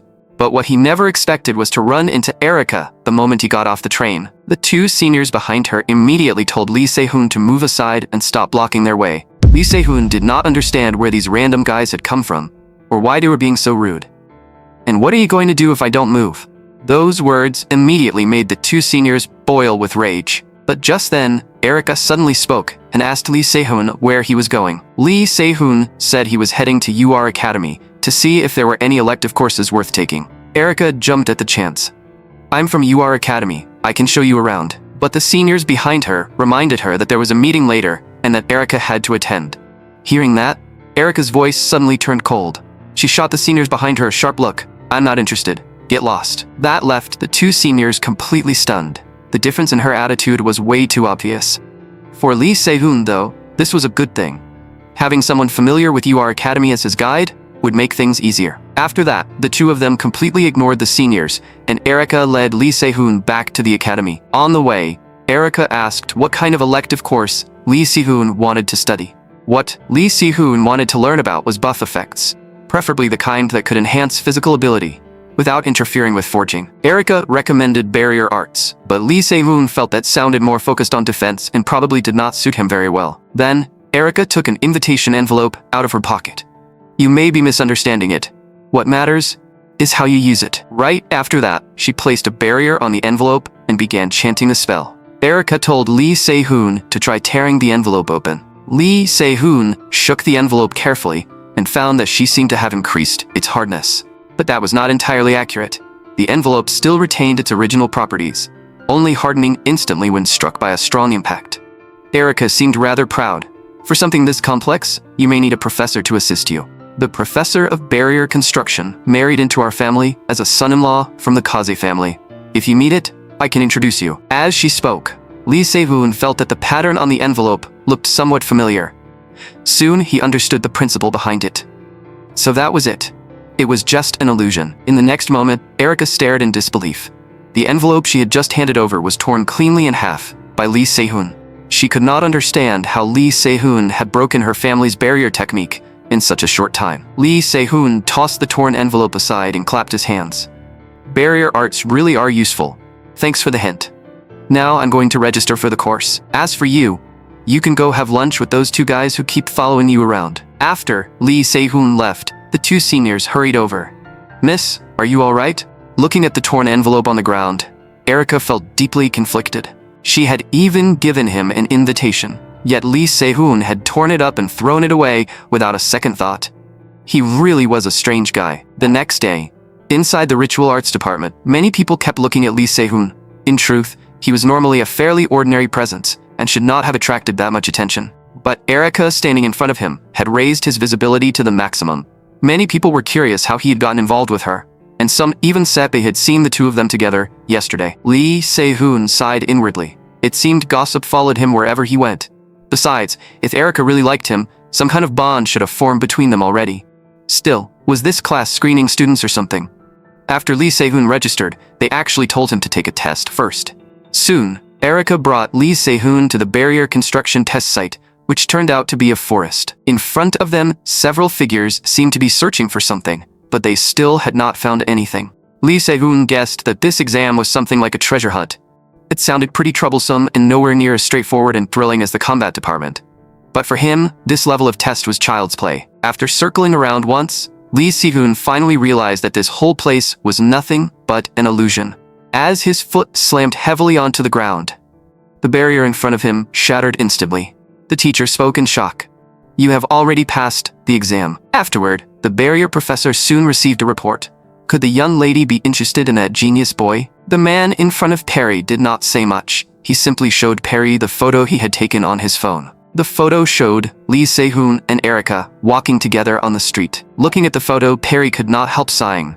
Thanks to you people, registration numbers have tripled, but I honestly can't bring myself to be happy about it. Since Miss Inoue had also made a request, they would add an extra test this year using the Dazzle Soul Maze. The Dazzle Soul Maze was a barrier that distorted the senses and caused people to lose their bearings.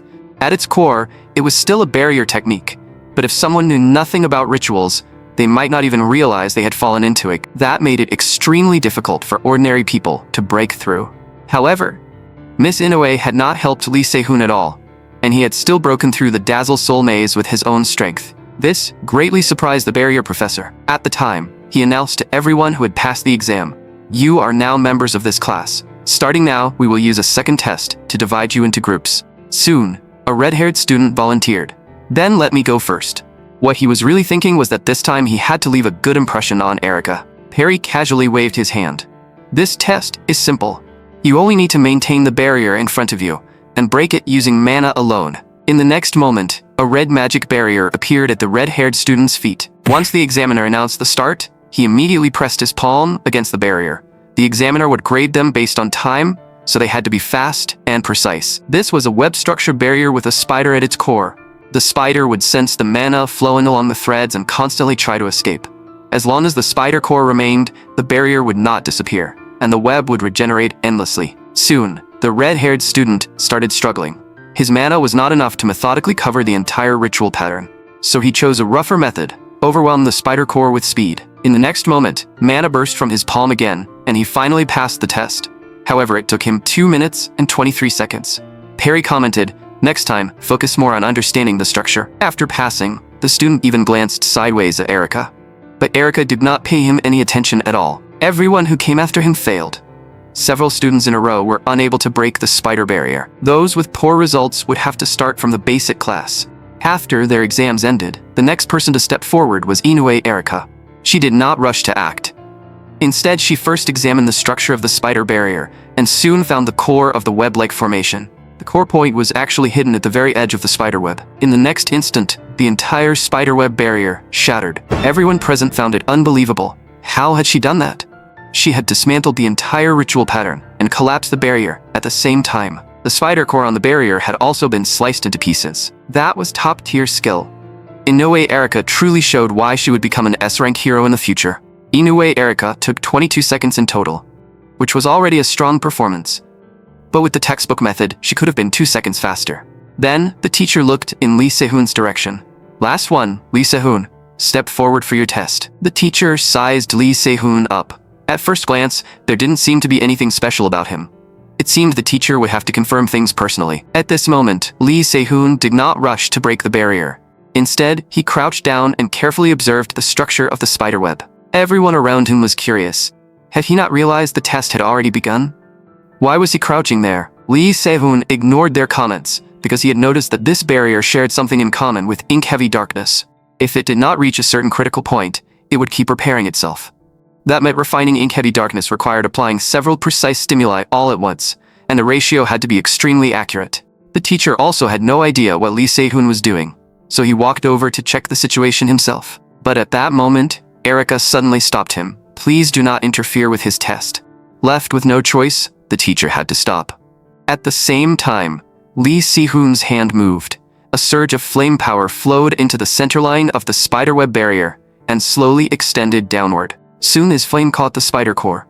Lee Se-hoon wanted to see whether he could apply this exact stimulus ratio to refining ink-heavy darkness. The field fell silent. Before anyone could even react, Lee Se-hoon had already broken the barrier. Lee Se-hoon was just as excited inside because he had finally found a direction for refining ink-heavy darkness. After completing the test, he turned and left. After all, he had already learned almost everything he wanted to know, so there was no point staying any longer.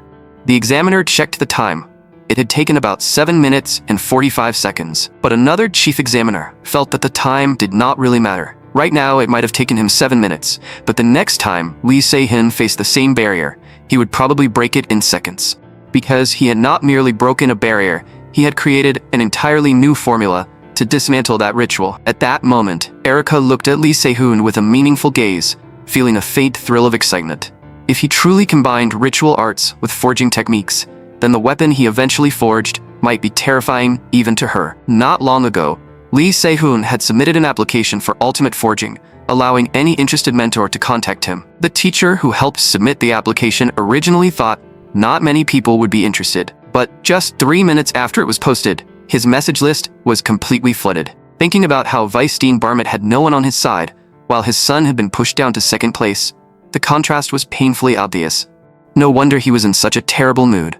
Just as the teacher was about to randomly choose a mentor to guide Lee Se-hoon, his eyes widened in total disbelief. Because he saw that department head Yoon-ha had stated she would personally observe student Lee Se-hoon's ultimate forging. That afternoon, Lee Se-hoon looked helplessly at Yoon-ha. He really had not expected Yoon-ha to come all this way for something like this, especially when she was so busy. Although she insisted that she was only here to inspect Lee Se-hoon's abilities, he did not believe her at all. Then, Lee Se-hoon began the first stage of refinement, processing ink-heavy darkness. There were many ways to process ink-heavy darkness, but the harshest method was called the dark curtain processing method. First, ink-heavy darkness had to be placed inside a completely pitch-black space. Then, mana had to spread through it like water, separating the impurities using only mana. During this process, the volume of ink-heavy darkness would shrink, but its purity would increase. It sounded simple, but in reality, it was almost the same as reconstructing the substance itself. Seeing this, Yoon-ha froze slightly behind him. He had already completed the first stage this quickly. Lee Se-hoon judged that compressing it to 1/4 was his current limit. Any smaller, and the material's performance would not hold up. Soon, the refinement entered the second stage. This stage was just as important. One mistake in control, and the fire temperature could deviate massively. In the next moment, Lee Se-hoon poured all the flames into the furnace. Then he circulated crimson flame mana to filter out the correct heat. Flames stabilized in this state were called guardian wildfire, and they maintained the exact temperature from the moment of formation. Soon, the refinement reached the third stage. This stage involved striking ink-heavy darkness with a hammer wrapped in guardian wildfire. The key was to keep hammering without interruption until the distortion caused by wildfire's properties completely disappeared. Yu Eun-ha could not help feeling a little pained as she watched. Even if Lee Se-hoon was immune to flames, that did not mean he could not feel pain. How much of a toll had it taken on him to get this far? From there, Lee Se-hoon continued shaping the weapon. Several hours passed in the blink of an eye. Yu En-ha had already grown sleepy and could not help yawning beside him. Soon, night arrived, and Yu En-ha had completely fallen asleep, somehow still standing. At this point, the refinement had already continued for 4 full hours. Refinement was essentially the process of hammering over and over, and Lee Se-hoon had been hammering for more than 4 hours straight. Now, the ink-heavy darkness had been filled to its limit, and the blazing flames inside it had begun to transform. At that exact moment, the distortion within the material finally stopped. Then, Lee Se-hoon melted down the newly formed ink-heavy darkness. Yu Eun-ha knew the next step as well. He would pour it into a mold prepared in advance, using casting instead of forging. But with such an enormous amount of darkness inside the mold, its properties would eventually warp and deform. Just when she thought Lee Se-hoon was going to fail, the scene in front of her nearly made her jaw drop.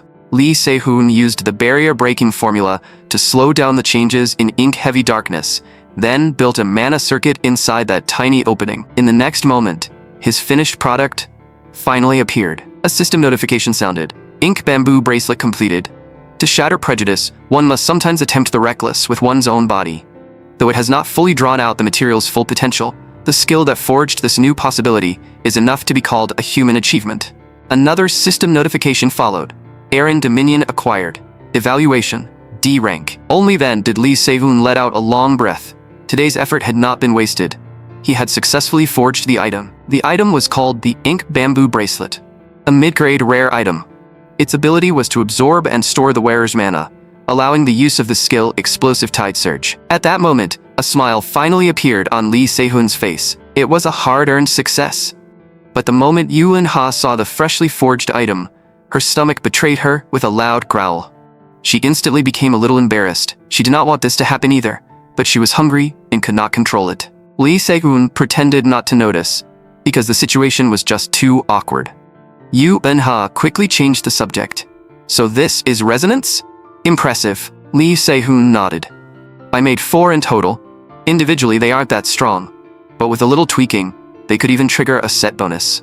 If a set bonus could be triggered, then this item's power would become quite substantial. Lee Se-hoon looked at Yu En-ha. You went through so much trouble for me, but I still can't give you the weapons. I'm sorry. I don't know if this can serve as compensation, but I hope you'll accept it. Yu En-ha's stomach had been growling hard earlier, so she was probably genuinely starving. Yu En-ha's ability was extremely powerful, a unique technique called Soul Furnace. Then, she activated her ability and tried tasting the Ink Bamboo Bracelet. Surprisingly, it tasted very good, a bit like crispy batter bits, which happened to be one of her favorite flavors. Yu En-ha felt the match was almost ridiculously perfect. What Yu En-ha did not know was that Lee Se-hoon had long since gotten used to adjusting things to her taste, so the item had naturally ended up with a flavor she liked. In a way, this might actually make it easier to raise her favor toward him. It was a shame to eat something this well made, but Yu En-ha really could not stop herself from drooling. Then, Yu En-ha asked Lee Se-hoon when he planned to deal with the 5-color flame blade and the fire butterfly sheath. But Lee Se-hoon had no intention of selling them right now. Yu En-ha thought he was dissatisfied with the price, but that was not the case. He was keeping them for the upcoming subjugation course. Besides, hunger was the best seasoning. Once Lee Se-hoon had equipment he could part with, he would offer it to Yu En-ha first. Hearing that, Yu En-ha finally felt relieved. Then I'll look forward to what you bring me. That was about all Lee Se-hoon had to forage for the day. Yu En-ha told him to leave already, since it was getting late, and at least go back to get some rest. But the moment Lee Se-hoon stood up, he suddenly lost his balance. Yu Eunha instantly appeared in front of him and caught him in her arms. She looked worried as she asked, "Are you okay? You worked all day. Are you exhausted?" The position made Lee Se-hoon feel a little awkward. "Looks like I overestimated my stamina. Sorry for the trouble." Yu Eunha glanced out the window. "Then let me take you back to your dorm." Lee Se-hoon immediately tried to refuse, and Yu Eunha thought he might be afraid of heights. Lee Se-hoon stammered, "I'm not afraid of heights. It's just, won't people get the wrong idea?" However, Yu Eunha had already decided to carry him back, bridal style. The position was definitely awkward, but having someone take him home was still a good thing. While the two of them flew through the air, a woman stood below, but she had no idea that the two figures were flying above her. And she remained there, waiting in vain for Lee Se-hoon's reply. The next day, a news post shot to the top of the school's trending list. Erica had stood in front of the forging department's main building for 3 hours yesterday without leaving. Lee Se-hoon knew she had probably come to find him. If Erica had something important to say, she would likely come again later. Just then, a man wearing a bandana walked into the room. "Nice to meet you all. Starting today, I'll be in charge of the tool application course." And his very first lesson was this. "This class is moving to the training center first. Whoever arrives last has to run 20 laps around the track." Lee Se-hoon clearly remembered this class being a theory course, but he did not bother thinking too much about it. For now, he had to hurry to the training center. Yet, as he ran, Lee Se-hoon realized the distance between him and everyone else was growing larger and larger. In the end, he became the last person to arrive at the training center and was punished with 20 laps. Lee Se-hoon didn't waste any time arguing. He simply turned around and started training again. The teacher had never seen a student with stamina this terrible. He even started wondering whether Lee Se-hoon had actually passed his intermediate forging class. After that, the teacher stopped paying attention to Lee Se-hoon and began teaching the other students. Tool application was originally just a theory class about weapon structure, but because the flame blade hunts were currently ongoing, the class format had been changed. The people who specifically hunted heroic rank or higher blacksmiths, who forged fire element swords, were collectively known as flame blade hunters. Lee Se-hoon had heard of them before. Even in his previous life, he had never managed to solve this case. And the main focus of this class was swordsmanship. Seeing that Lee Se-hoon was still running, the teacher told him to stop and come over for class. Then the teacher handed him a sword. "Let me see whether you're suited for swordsmanship. Try swinging it." The sword itself was not that heavy, but Lee Se-hoon was currently wearing the ink bamboo bracelet, so moving freely was not easy. Then an idea flashed through Lee Se-hoon's mind. It was not exactly brilliant, but for his current state, it was the most suitable move. In the next moment, Lee Se-hoon swung his sword, only for the professor to block the attack cleanly. Seeing that, many students started laughing. His movement is so slow. Did those laps tire him out? Though his stance is actually pretty good. But the professor had sharp eyes. He could tell that Lee Se-hoon's strike was actually excellent, because that sword clearly knew where it was supposed to hit. Still, the professor felt that Lee Se-hoon was being too impatient. Just then, Lee Se-hoon charged toward him again. In that instant, his eyes changed. The moment the professor saw that look, he froze on the spot.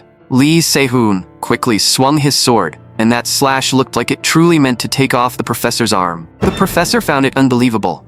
How could a student radiate killing intent like this? While the professor was stunned, Lee Se-hoon had already placed the sword against his neck. The professor never expected himself to be pressured by a student from the technical track. He asked where Lee Se-hoon had learned his swordsmanship. Hearing that, Lee Se-hoon was the one who froze. Why did that move actually work? He had only come up with the technique 10 minutes ago. He quickly explained that he had learned it by watching other people fight on social media. To his surprise, the professor actually believed him. "You managed to imitate their swordsmanship? Are you interested in learning swordsmanship properly? I can write you a recommendation letter for Arkacuff's body control class." That afternoon, Lee Se-hoon arrived at Arkacuff, but the scene in front of him was honestly awkward. A blonde brat was clinging tightly to the leg of a long-haired teacher, while the teacher kept telling him to leave. "How many times do I have to tell you? I have nothing to teach you." This man was the retired S-rank hero Ma Guangju, known by the title Swordbreaker. Lee Se-hoon naturally knew him. In the past, Ma Guangju had been an old drunkard, so seeing him as a professor now felt strange. Ma Guangju turned and asked who Lee Se-hoon was and why he had come. Lee Se-hoon answered, "I'm Lee Se-hoon, a first-year student from the forging department. I came with a recommendation letter from Professor Carlos." The blonde brat beside him muttered, "He's this year's top student from Borseba Academy." Ma Guangju looked Lee Se-hoon up and down, but no matter how he looked, Lee Se-hoon seemed completely ordinary. Then, Ma Guangju suddenly spoke to the blonde brat. "If you really want to learn my swordsmanship, I can agree to it. But first, you have to defeat this guy in front of you." Lee Se-hoon agreed to the duel as well. The rules were simple. 1 round, and the first valid hit would decide the winner. The blonde brat had already taken his attack stance. The moment the start was announced, he rushed toward Lee Se-hoon. Ma Guangju glanced at Lee Se-hoon and sensed that his entire body was relaxed. He had released all the tension in his body, converting it into flexibility. According to textbook logic, the correct response to that state would be grappling, not striking. Just as Ma Guangju thought that, the blonde brat adjusted his approach accordingly. Ma Guangju looked exasperated. This was exactly why he hated talented brats. They had not even properly started fighting, and they were already playing mind games. There was no fun in it at all. At that moment, Lee Se-hoon also charged toward the blonde brat. But what he did not expect was that the instant he rushed in, the blonde brat suddenly stopped moving. Then the blonde brat bent down quickly and locked both arms tightly around Lee Se-hoon's waist. That terrifying strength caught Lee Se-hoon slightly off guard. He immediately activated the mana inside the ink bamboo bracelet and triggered explosive tide surge. With a loud bang, Lee Se-hoon drove his fist straight into the blonde brat's nose. The blonde brat could not believe it. He had no idea why Lee Se-hoon's speed had suddenly become so fast. Lee Se-hoon looked toward the professor and laughed. "So does that count as my win?" Just like that, he defeated the blonde brat from the sword hall. The professor sighed. "Starting tomorrow, come here for practice." Hearing that, the blonde brat was overjoyed. "I'll definitely be here on time tomorrow." And that included Lee Se-hoon as well. He would also be coming to the sword hall tomorrow. After that, the blonde brat bowed and left first. But the professor told Lee Se-hoon to wait, saying there was something he wanted to discuss privately. The professor wanted to see the sword technique Lee Se-hoon had used earlier against Carlos. Lee Se-hoon nodded. "Understood. I'll show you right now." In the next moment, he rushed straight toward the professor. But the professor casually struck once and instantly shut down his attack. Lee Se-hoon's expression shifted slightly. That really was an instant takedown, with absolutely no mercy. The professor commented, "The idea is good, but the execution is crude. Do you think a sword technique that turns into a weakness the second time you use it is normal? If you had ever proudly taught this move to someone else, I would have broken all 4 of your limbs long ago." What the professor did not know was that the person who had taught Lee Se-hoon this move was none other than the professor himself in his previous life. The professor told Lee Se-hoon to wait and see. He would build a proper body for this crude little technique. After that, Lee Se-hoon took his leave. "I'll be here on time tomorrow." The professor snorted inwardly. This kid sure was blunt. When Lee Se-hoon walked out, he found that the blonde brat had not left. Instead, he had been waiting by the door. The blonde brat stopped him and said there was something he wanted to give him. What he handed over was the same kind of invitation Erica had given Lee Se-hoon earlier. Unexpectedly, the blonde brat had prepared one for him too. It was an invitation to the noble society, basically a gathering place for students who prided themselves on coming from famous families. So that was why Erica had wanted to find Lee Se-hoon. She had wanted to give him this. The blonde brat said that although there were plenty of annoying people there, it would still be a good opportunity for Lee Se-hoon. He was genuinely grateful to Lee Se-hoon, because thanks to him, he had been allowed to take this class. At the very least, he wanted to show this much sincerity. Lee Se-hoon thanked him. It seemed this blonde brat was actually pretty easy to get along with, and not a bad person either. So far, Lee Se-hoon had applied for barrier construction and body control as electives. He was also considering whether to take another elective over at Borseba. Just then, someone suddenly blocked Lee Se-hoon's path. The person grabbed his arm. "Excuse me, can we talk for a moment?" When Lee Se-hoon saw who it was, a flash of disbelief passed through his eyes. The girl in front of him stared at the bracelet on his wrist and asked, "Did you make that bracelet yourself?" Lee Se-hoon nodded. "I did. So what? Do you need something?" The girl was practically drooling. It was her first time seeing such a refined weapon on a student, so she immediately asked, "Can I enchant your weapon?" A system notification appeared. Contract established with target Leah. Her name was Leah Claudel. In the future, she would be the person who could raise a weapon's grade by 2 levels through enchantment. A genius among geniuses who created legendary weapons, and even someone said to have upended the enchantment industry. Just then, Leah suddenly shouted, This was made from rare-grade heavy ore. She had been staring at Lee Se-hoon's bracelet for quite a while, muttering non-stop. If I add a few formulas here, no, that would weaken the enchantment effect. The more she looked, the more she pulled at her hair, as if she had no idea how to handle the problem. Lee Se-hoon had not expected her to be this strange. This time, the problem was not whether the equipment was good enough. It was that she wanted to do too many things. The bracelet was made from heavy ore, yet its compatibility was absurdly high. There were too many formulas she could insert, making it painful to decide. Lee Se-hoon slowly put down the cup in his hand. If that's the case, then it should be fine. After all, he had several more bracelets like this, so Leah could keep experimenting on them. Those words instantly made Leah's heart race. It looked like she was about to dive headfirst into researching enchantment formulas. While Lee Se-hoon and Leah were talking, another person walked out from behind them. The man slammed his palm onto the table in front of them. I have something to say to you. Come with me.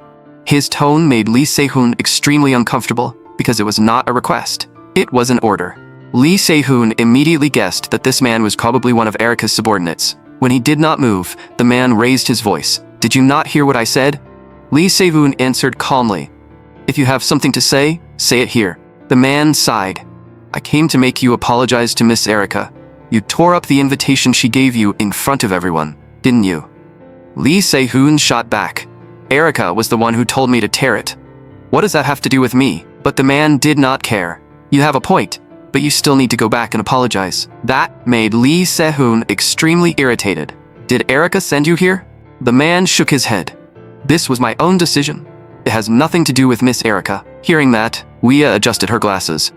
That is complete nonsense. Everyone knows you're that young master's servant. As it turned out, Erica had an older brother, and the man in front of them served the siblings in name, but actually belonged to that young master. Hearing this, the man was startled. He had not expected his identity to be exposed on the spot. In the next moment, his aura flared. He clearly knew Leah as well, and said coldly, "A washed-up woman dares to act this arrogant?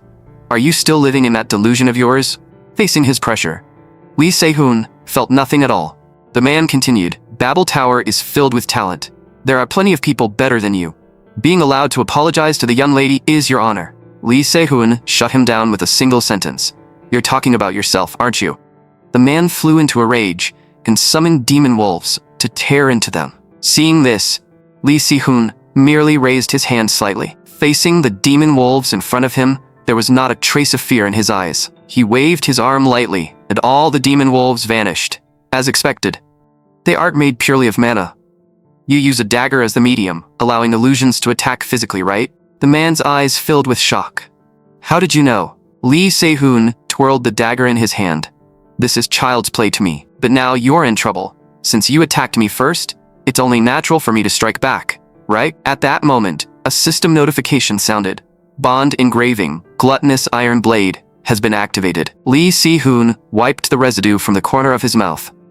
That dagger tasted seriously awful. This ability came from the greed iron he had extracted from Yu Un-ha. As a top-grade material, it allowed Lee Se-hoon to devour iron-based substances. In the next instant, Lee Se-hoon shot forward. He activated explosive tide surge and drove a punch straight into the man's stomach. That blow was more than enough to do some serious damage. With a loud clang, Lee Se-hoon shattered the mirror space on the spot. In front of him, the man's technique was pathetically fragile. Then, Lee Se-hoon looked at Leia beside him and asked if she knew any good enchantment courses he could take. He wanted to study them. After all, he had heard that over in ancient enchantment, there was an incredibly talented senior named Leah Claudel. Meanwhile, after taking Lee Se-hoon's punch, the man limped away from the scene. But just then, someone suddenly blocked his path. Excuse me, I'd like to take a look at that dagger. And that person was none other than Miss Erica. The man immediately handed the dagger over to Erica, with great respect. Erica told him not to report this matter to her brother. She would personally inform the head of the family. Just as expected, the weapon used as the medium had an anti-confiscation enchantment carved into it. Erica could not understand it. Had Lee Se-hoon created a counter-skill based on Professor Robert's theory and her family's sorcery? In her mind, Erica made a judgment about Lee Se-hoon. His refining aptitude was at least S rank or higher, while his sorcery aptitude was probably only E rank. Soon, Lee Se-hoon received a system notification. Connection established with Inoue Erica. That surprised Lee Se-hoon. How had he suddenly formed a bond with Erica out of nowhere? Did she secretly watch his fight with her subordinate? Either way, Lee Se-hoon had already received the payment he deserved. He had taken 10 daggers from that man. They were too crude to use directly, but if combined with the Black Spirit Mage, they could still be useful. More importantly, Lee Se-hoon had actually been looking forward to Professor Kim Min-chol's class. But in the end, he kept hearing theories he already knew by heart, which made the class painfully boring. Professor Kim slowly said, "I believe the explanation so far has been sufficient. Now, let us begin the practical exercise." Even with the same metal, its form can change completely depending on how the mana array is adjusted. The application of this form transformation determines the diversity of weapons. Therefore, as blacksmiths, you must fully understand the potential of the metal in your hands. With a light sweep of his hand, Professor Kim restored all the metal blocks that had been transformed into weapons back to their original state. Today, we will use these iron ingots to practice metal deformation. First, manipulate the mana array to create a 3 cm indentation in the center of the ingot.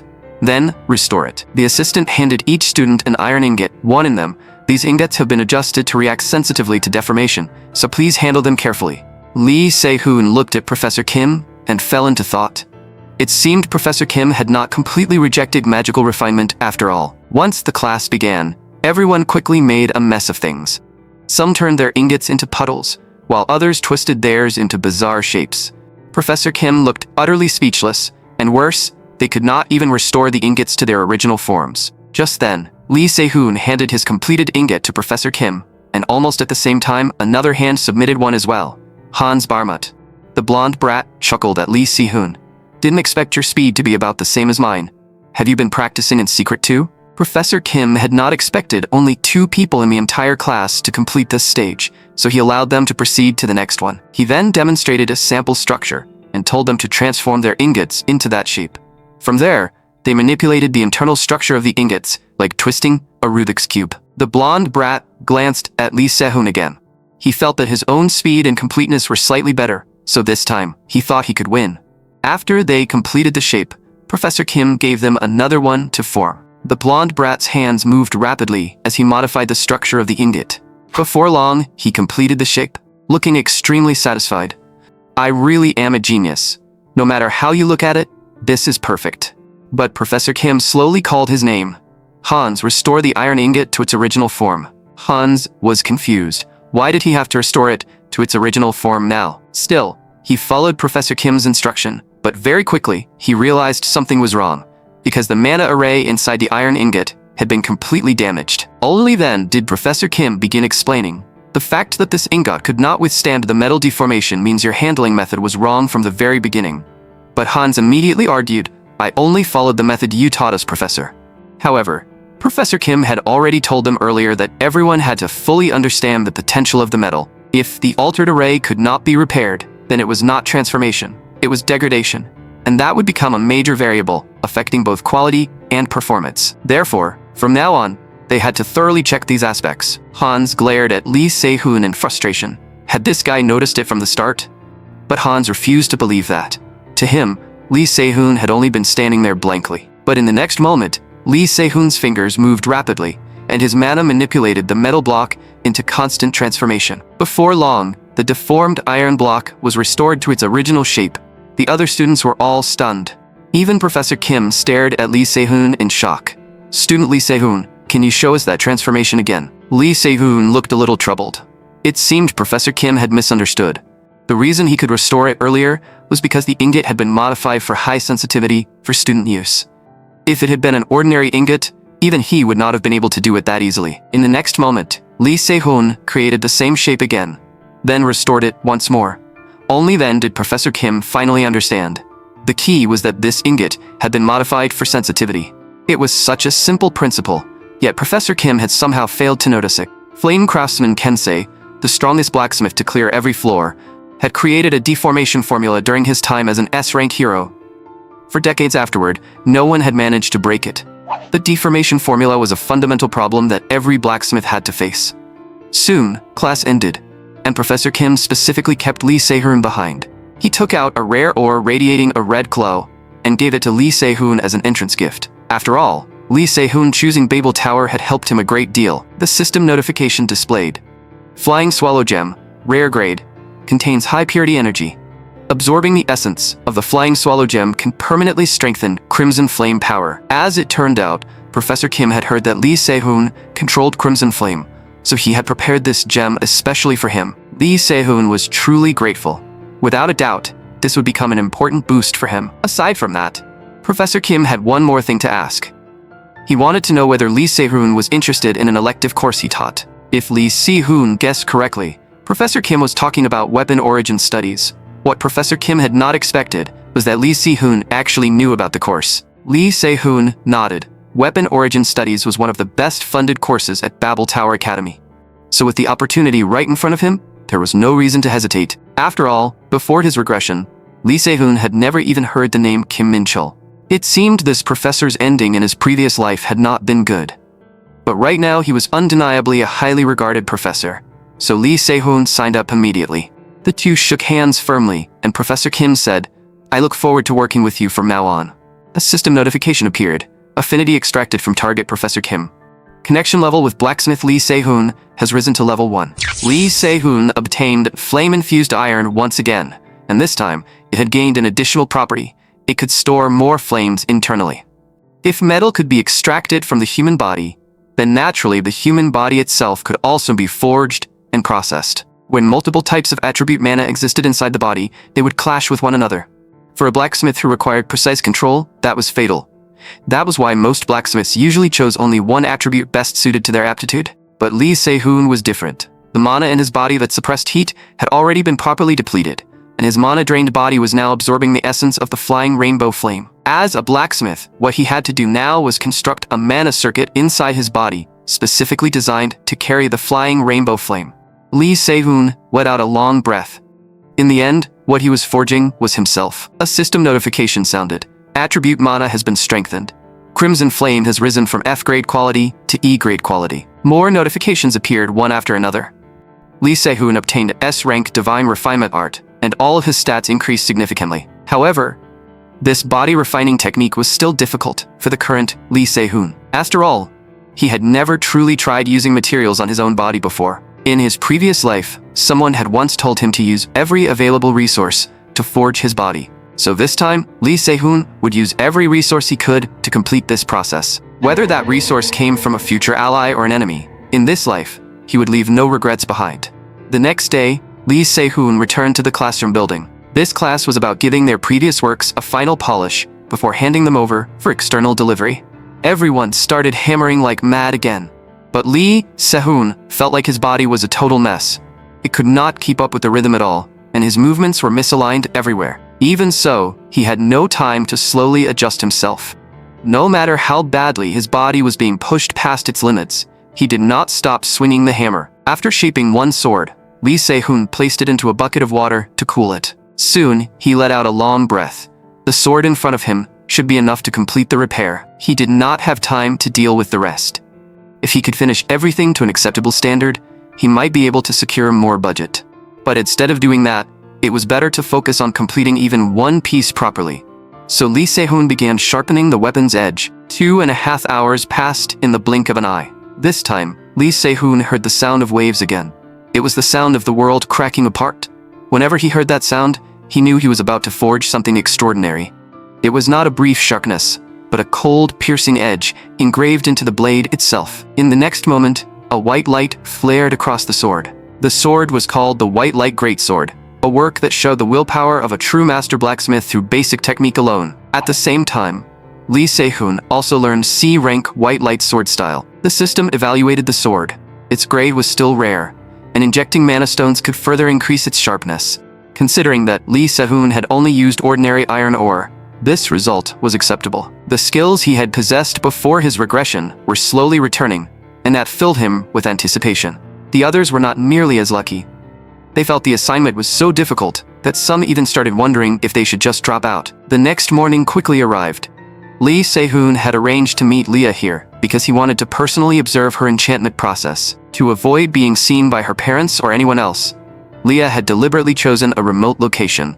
To Leah, enchantment was everything. She absolutely could not let anyone learn it. Anyone except Lee Se-hoon. But a moment later, Lee Se-hoon and Leah arrived at the Arkacuff smithy. The moment Leah entered, she shouted, "Grandma, we have a guest." Come out and greet him." Her grandmother nearly had her eardrums blasted apart by the noise. "I'm not deaf. Why are you shouting so loudly?" That said, this grandmother looked surprisingly young. When the grandmother saw Lee Se-hoon, she looked startled. "Who is this boy? Don't tell me he's your boyfriend." Leah could not even be bothered to answer. Lee Se-hoon introduced himself first. "I'm Lee Se-hoon, the top first-year student of Borsipa Academy." He also learned that the grandmother's name was Helena. Helena told Leah not to waste time and to get to work quickly so they could finish early. Since freshmen had arrived this week, they had a huge amount of work to handle. After that, Leah led Lee Se-hoon to the enchantment workshop. Lee Se-hoon glanced at the items hanging on the wall and realized that this old one's skill was even better than he had expected. He could not understand why someone as capable as Helena would run a hardware shop in a place like this. Then he noticed something that looked like a makeup palette. It contained powders made from ground mana stones. He had heard that the standard setup used 8 colors, but Helena was using far more than that. Was her job to repair damaged enchantment formulas with these powders? Leah chuckled. Correct. This way, we can make money, practice enchantment however we want, and not worry about material costs. It's basically perfect for us. As she spoke, Leah picked up a pen and slowly drew a pattern on the bottom of a pot. In the next moment, that pattern glowed with golden light. Lee Se-hoon had come here because he heard Leah and the others were in a slump. The person he had beaten earlier had once mocked them, calling her a failure who flunked every exam and couldn't even keep her department head position. But now that Lee Se-hoon had seen everything for himself, he felt like he finally understood the cause of their slump and the way to fix it. Being able to devote oneself completely to work like that was a talent in itself. While Leah was busy, Lee Se-hoon wandered around the area. Soon, he noticed several items that could resonate with mana circuits and grant special effects. At that moment, Lee Se-hoon's hands started itching to work, so he carved white light again, something he had not done in a long time. Helena spoke from behind him. "If you want to try, go ahead. If you've got the skill, pick anything from that pile." If he could make use of that level of custom whetstone, Helena had no reason to stop him. Then, Lee Se-hoon turned his gaze toward the weapons. In the end, he picked up an ordinary dagger. Helena looked surprised. "You're choosing that?" Lee Se-hoon nodded. The blade was perfectly aligned, and the central axis had no distortion at all. It felt like a knife meant for someone who truly understood swords. As for the whetstone, he chose the one with the most evenly compressed mana particles. If it belonged to the owner of this dagger, then even if Lee Se-hoon sharpened the edge to its limit, they should still be able to handle it properly. After that, Lee Se-hoon began sharpening the blade. Watching him, Helena could not help feeling shocked. Was this really a newly enrolled freshman? At the same time, Leah suddenly shouted from behind him. "I finally finished." When she looked up, she saw Helena, but her grandmother's expression seemed a little off. Leah immediately guessed what had happened. "You tried to mess with our junior, but ended up getting taught a lesson instead, didn't you?" Helena smacked Leah on the head. "Shut it. Don't disturb him while he's working." Another hour passed before Lee Se-hoon finally finished what he was doing. Looking at the blade, he said, "This is the best I can do right now, but next time, I'll make it even better." The moment Helena heard that, she immediately kicked both of them out. Leah looked speechless. Why is she getting mad out of nowhere again? She's impossible. Let's just go. After the two of them left, Helena stared at the blade for a long time. Mostyn thought. Just then, another person walked in. It was a middle-aged man, but he called Helena his older sister. Helena told him to keep his voice down. The man had come to ask where the kitchen knives were. Then the two started arguing again. Helena snapped, "When are you going to quit that restaurant job? You're the head professor of the swordsmanship department, and yet you're hiding away in a kitchen." The man could not be bothered to deal with his sister. But soon, he noticed the blade on the table. His expression froze, and he stood there in a daze, his eyes turning serious. "Sis, did you sharpen this knife while drunk again?" But Helena said she had done nothing. The man frowned even harder. "Then was it those chef friends of yours? Did their technique improve that much?" Helena then said something he could hardly believe. "A freshman sharpened this blade." The man clearly did not believe her. Helena repeated herself. "I have no reason to lie to you. He really is a freshman who just enrolled this year." At that moment, Lee Se-hoon became even more mysterious in their eyes. After Lee Se-hoon and Leah left the smithy, they wandered around campus. Lee Se-hoon learned that Leah's grandmother had once been a professor in the metallurgy department, and after retiring 5 years ago, she opened this hardware shop. Over the past 10 years, many professors had left the metallurgy department, and in the future, it would become the weakest department in Babel Tower. Leah did not want to talk about that. She only wanted to know how her enchantment had turned out.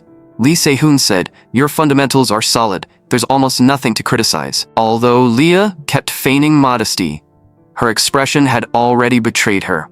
But then, Lee Se-hoon pointed out her weakness. "You clearly thought of a better method, yet you didn't use it.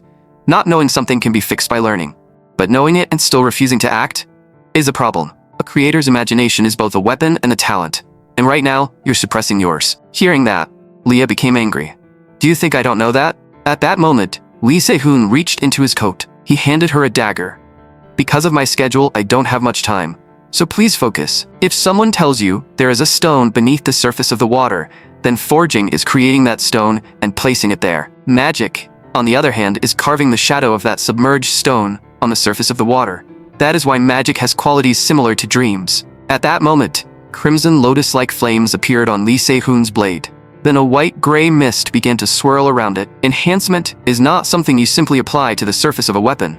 It has to reach deep inside. If one layer is not enough, then stack it in layers. Only then can you enchant a weapon to its absolute best. Then, Lee Se-hoon lightly swung the dagger and flicked it forward, pinning it into a nearby tree trunk. The instant the blade pierced the trunk, the white mist around it moved. A streak of white light shot upward and sliced the leaves above cleanly in half. This could not really be called proper enchantment, but Lee Se-hoon believed Leah should be able to understand it. Because true geniuses could carve out their own path, even when they were hesitating. Leah seemed to realize something important, and immediately asked if she could borrow the blade. She promised Lee Se-hoon that she would remake it even more perfectly, then return it to him. Lee Se-hoon did not mind letting her take the dagger. If she needed more, he had plenty. Leah burst into laughter. "Thank you. I seriously love you." Before Lee Se-hoon could even process whether he had just been confessed to, Leah had already vanished from his sight. A system notification appeared. "A bond has been formed with Leah. Current rank, E." Lee Se-hoon chuckled. He had not expected to form a connection with her this easily. And today, Lee Se-hoon finally saw one of the three dogs. The young mad dog, and his duel against a demon god-level powerhouse.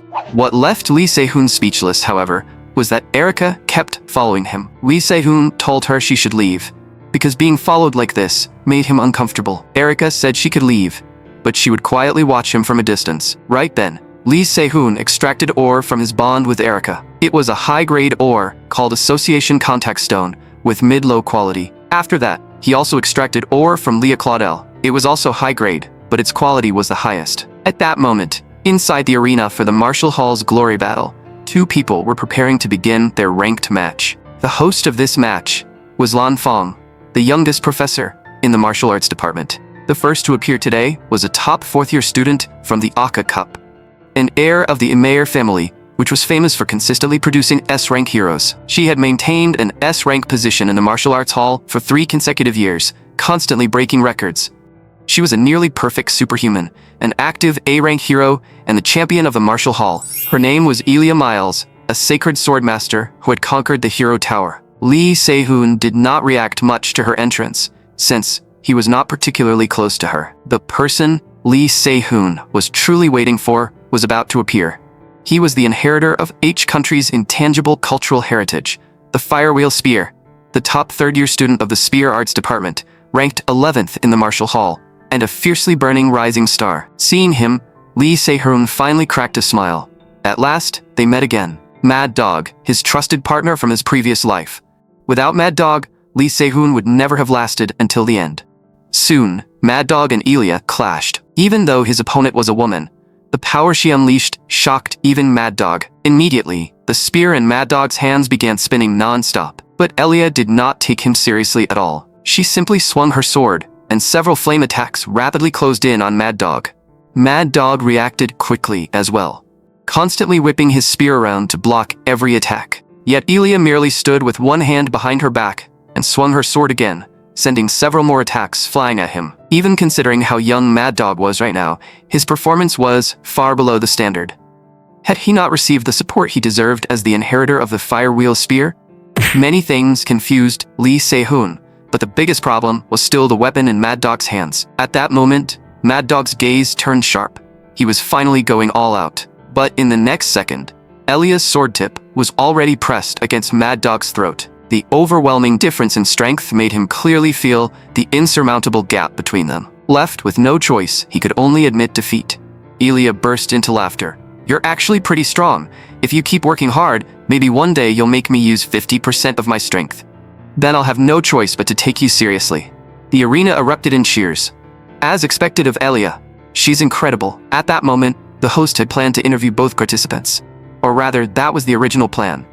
Unfortunately, student Lian Xinghe has left early due to personal reasons. Elia could not hide the smile on her face. Even for me, challenging the rank 9 fighter right after this would be tough, so I need to rest. Under Elia's dazzling spotlight, Mad Dog was completely eclipsed. Lee Se-hoon could also tell that this kid was clearly in a terrible mood, so he turned and left. Erica, who was behind him, looked surprised. You're leaving before it's over? Lee Se-hoon said he was not interested in that kind of fight. The blonde guy on stage was annoying, and just watching him made him irritated. Erica sensed Lee Se-hoon's anger, and understood one thing. At the very least, he had not come here to watch her brother. Just then, she suddenly heard a voice. What an interesting inner voice. The one speaking was Elia, and her eyes were fixed on the direction Lee Se-hoon had left. After the match ended, Lee Se-hoon found Mad Dog in a nearby parking lot. Lian Xinghe, who had survived all alone, really did look somewhat pitiful. Even with his terrible personality, he had been the core pillar of the Death Squad, and in the end, he became a hero who sacrificed himself to defeat the great Demon King Lu Hai. Lee Se-hoon had to obtain affinity from Mad Dog before he completely lost control. Mad Dog asked, Did you watch my match just now? You actually managed to find me. You've got some skill. But right then, Mad Dog realized something was off. The person in front of him seemed to be the top student of Borsippa's department, so why was he here? Lee Se-hoon felt a little awkward, unsure why Mad Dog was reacting this way. So he simply said, I want to talk to you for a bit. Mad Dog shouted, Get lost. I don't want to talk to anyone right now. But no matter what Lee Se-hoon said, Mad Dog kept telling him to leave. Even when Lee Se-hoon said this conversation would benefit him, Mad Dog said coldly, I hate weaklings, especially the kind who have accomplished nothing, yet think a bit of mediocre talent makes them worthy of standing beside me. So whatever you want to say, forget it. Go home. You're just a blacksmith. Hearing that, Lee Se-hoon fell silent. Thinking back to the Mad Dog he knew, this younger version was already practically a gentleman. After all, the things he used to say were much harsher than this. In the next moment, red mana spread over Lee Se-hoon's hand. It seemed there was no way to communicate with him through ordinary methods. Mad Dog's gaze turned hostile. Looks like you don't plan to back down. Lee Se-hoon chuckled. Then let me tell you something. The Firewheel Spear lineage will end because of you. Hearing those words, Mad Dog's expression froze completely. His figure flickered, leaving behind an afterimage where he stood. In the next instant, Mad Dog's real body was already in front of Lee Se-hoon. His eyes filled with cold, killing intent. He threw a punch at Lee Se-hoon without holding back. But Lee Se-hoon had already read the path of his attack clearly, so that punch could never hit him. With a sharp bang, their bodies clashed and separated instantly. Lee Se-hoon did not continue tangling with Mad Dog because he knew very well that he had not come here to fight. Yet that simple block alone shocked Mad Dog. He actually blocked my mana-infused punch. Looks like being an honor student isn't just for show. At that moment, Mad Dog's view of Lee Se-hoon finally changed. Maybe this person really was worth talking to. In the air, the lingering embers of their mana trails still slowly drifted. In the next moment, Lee Se-hoon and Mad Dog clashed once again. With a thunderous boom, a massive burst of flame power sent Mad Dog flying backward. When the dust cleared, Lee Se-hoon stood there completely unharmed. Mad Dog was even more shocked. Those embers should have reacted only to his mana. So why had they appeared in Lee Se-hoon's hand? Had that attack been blocked, or had it been stolen? In the next second, Mad Dog launched another attack at Lee Se-hoon. Lee Se-hoon chuckled. It looked like this guy was genuinely angry now. Mad Dog unleashed his full pressure, and purple mana began radiating from his body. Perhaps the tragedy of the Firewheel Spear lineage had happened because of that very temper. Mad Dog clenched his fists so tightly that his knuckles cracked. Bang, bang, bang. His fist slammed repeatedly into Lee Se-hoon's arms. The effect of Steel Seeker was nearly at its limit, and Lee Se-hoon's body was close to reaching its breaking point. As Mad Dog's fist was about to smash toward Lee Se-hoon's face again, Lee Se-hoon thought that if forming a peaceful bond was impossible, then he would just have to crush him first. But Mad Dog's punch was stopped by another hand. The one who appeared was the blonde brat, Elia's younger brother. Mad Dog knew him as well and asked if he knew that the person in front of them was Borsippa's top student. Then Mad Dog slowly withdrew his hand. Leave. Hearing that, the blonde brat immediately pushed Lee Se-hoon away. We're leaving. Stop making him angry. Lee Se-hoon still wanted to tell Mad Dog to remember his words, but the blonde brat cut him off before he could finish. Stop talking and move. After the two of them left, Mad Dog sank deep into self-reproach. In a moment of impulse, he had thrown a punch and nearly damaged his master's honor. Still, from that moment on, he began to take interest in the name Lee Se-hoon. After they left, the blonde brat kept pressing Lee Se-hoon, asking why he had provoked that senior. If I hadn't stopped you, you would have been dead. Lee Se-hoon told him not to say something so stupid. I wouldn't have died, it was just a little dangerous. Just then, a system notification appeared. Connection established with target Liang Xinghe. Affinity extraction is now available. But the version Lee Se-hoon knew was Mad Dog Liang Xinghe. If this version was so mild, the effect of the extracted bondstone might change. He needed to find a way to raise Liang Xinghe's affinity rank. That aside, the blonde brat beside him seemed pretty useful. Lee Se-hoon just wondered if his hand was alright. The blonde brat laughed. I'm totally fine. My hands are tougher than the rest of my body. But his tone quickly turned serious. More importantly, do you know someone is already watching you? Then he asked Lee Se-hoon, back at the arena, did you say something about my sister? Lee Se-hoon's answer left the blonde brat frozen. Nothing much. I just said she was kind of a jerk. No wonder his sister had kept asking him questions. Then, the blonde brat said seriously, my sister is interested in you now. You're finished. Not even the gods can save you. Lee Se-hoon truly had not expected Elia's hearing to be that sharp. She had heard him badmouth her from that far away. The blonde brat sighed. My sister is an S-rank hero. You seriously underestimated an S-rank's senses. He warned Lee Se-hoon not to take his sister lightly. You might not know this, but my sister. Before he could finish, Lee Se-hoon cut in. Your sister is narrow-minded and likes scheming, right? That merely scared the life out of the blonde brat. The blonde brat jumped in shock and frantically checked his surroundings. Only after confirming his sister was not nearby, did he finally relax. He could not help asking, what exactly did my sister do to make you hate her that much? Sacred Sword Saint Elia Miles. Lee Se-hoon could not deny that she was extremely powerful. Back then, she had even obtained a sacred sword. But to Elia, that sword did not seem particularly special, so she simply abandoned it. Then one day, the sacred sword wielder suddenly disappeared without leaving a single word behind, and the one who appeared in her place was someone who used the remains of a demon god as a sword. That person was called the demon god of light extinction, and she looked exactly like the blonde brat's sister. Lee Se-hoon sighed. It's nothing. I just don't like that face. After saying that, he waved at the blonde brat and prepared to leave. But the blonde brat did not believe him. He was convinced that something had definitely happened between Lee Se-hoon and his sister. Then the blonde brat's phone suddenly received a text message. His sister wrote, looks like I've made an interesting friend. From now on, keep telling me things about him. In other words, from that moment on, the blonde brat had somehow become the middleman. Soon, his sister sent another message. From your scheming big sister, I'm asking you for a favor. The blonde brat froze completely. Had his sister heard their entire conversation just now? The next day quickly rolled around. Maybe Lee Se-hoon had pressed Mad Dog too hard yesterday. The blonde brat sitting in front of him looked back with an annoyed expression. In today's class, I'm definitely going to beat you. Just then, a very small old man entered in a wheelchair. His name was Doba. For the next 2 weeks, Doba would be teaching their major course, and the topic would be attribute forging. Everyone's expression turned grim. After all, this professor was famous for being crazy. Doba said, before class begins, I have something to hand out. These are the scores for the works you submitted in last week's major forging class, as well as your budgets for the first semester. When I call your name, come up one at a time. Lee Se-hoon was the last one called. Some people guessed that he might receive 3 times the normal budget. But to everyone's surprise, Lee Se-hoon received no budget at all. The professor explained, your work was completed to an outstanding level, so we have decided to display it at Wednesday's public auction, together with the works of second-year students. Your budget will be decided based on the final bid, so please wait until then. Lee Se-hoon pretty much understood. This was probably something Vice Dean Michael had arranged. Still, if there were any real problems, Professor Kim would have stopped it already. So he nodded to show that he understood. Then I'll wait a little longer. Today's class would focus on handling residual mana, and the professor said one student had volunteered to assist with the lesson. To Lee Se-hoon's surprise, the person who appeared was Mad Dog. That genuinely shocked him. It seemed Mad Dog had come here specifically to find him. The professor briefly introduced Mad Dog, then explained the concept before the practice began. When forging weapons, residual mana mainly appeared in two forms.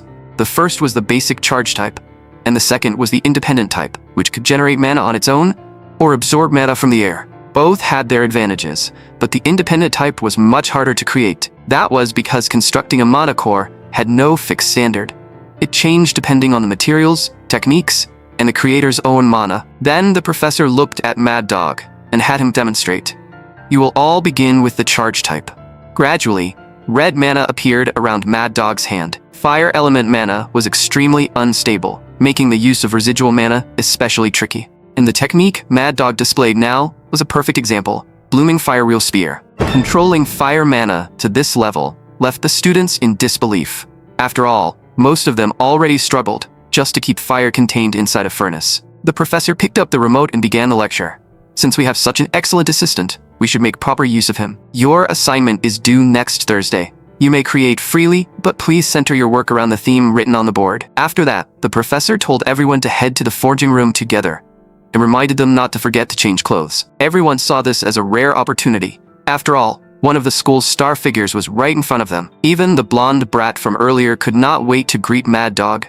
To him, even saying a few words to the senior was an honor. But when the blonde brat approached Mad Dog simply said coldly, "Get lost, I hate weaklings." Left with no choice, the blonde brat obediently stepped back. And it was not just him. The excitement everyone had felt moments ago vanished in an instant. At that moment, Mad Dog fixed his gaze on Lee Se-hoon. Lee Se-hoon ignored him and walked straight toward the door, but Mad Dog called after him. "Lee Se-hoon, stop right there." Mad Dog asked, "Just how much do you know about me?" Lee Se-hoon didn't beat around the bush. "I heard your level is measured by how many wheels you can maintain. The current Sectmaster B-rank hero Lee Yuanlong reached 8 wheels. You maintained 3 just now with ease. So if you actually put in the effort, you could probably maintain 6 at once." Mad Dog followed after him, his voice low. "And so what? I still haven't gotten any stronger." Then, Lee Se-hoon said one sentence that made Mad Dog freeze completely. "You already reached the 7-wheel round before, didn't you? And then, one day, you suddenly couldn't control them anymore." Mad Dog had not even told his sect master about that. He could not understand how Lee Se-hoon knew. Lee Se-hoon continued, "I have some talent with fire, so when I watched the way your flames flowed, something felt off. You clearly have enough stored up, but you never let it fully erupt. The way you use it now feels like you're just throwing it around half-heartedly." Mad Dog immediately asked, "Do you know the reason? If you do, can you fix it?" Lee Se-hoon slowly replied, "I do have a theory." Those words instantly brightened Mad Dog's expression. He thought Lee Se-hoon might truly have a solution. But Lee Se-hoon's next words left him speechless.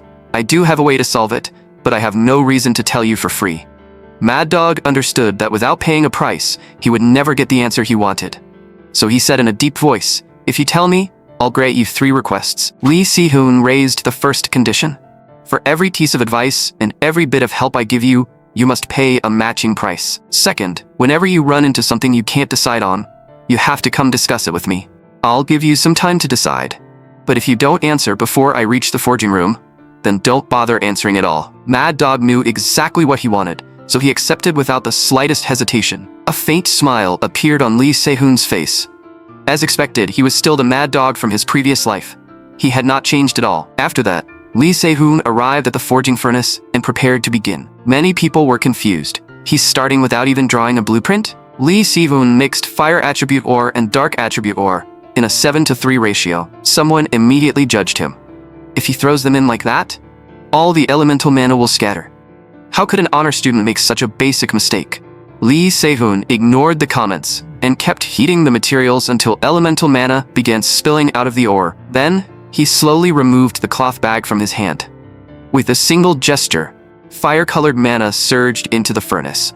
The professor was shocked. He's already using thermal displacement. No wonder Kim Min-chul accepted his entry into the public auction. To most people, this might look like ordinary thermal displacement. But to Mad Dog, the scene looked completely different. After observing carefully, Mad Dog's eyes slowly filled with disbelief. At that moment, Lee Se-hoon rhythmically pumped the bellows with his foot. He made the fire attribute mana spread outward from the inside, while the dark attribute mana seeped inward from the outside. In doing so, he balanced two opposing forces and formed a perfect ring. Mad Dog murmured inwardly, "I finally understand." That was the second attribute mana he had always been forbidden from using because it interfered with the Sun Wheel Forbidden Spear. But if Mad Dog used it this way, his wheel count would drop back to 5. Lee Se-hoon was a little surprised by that.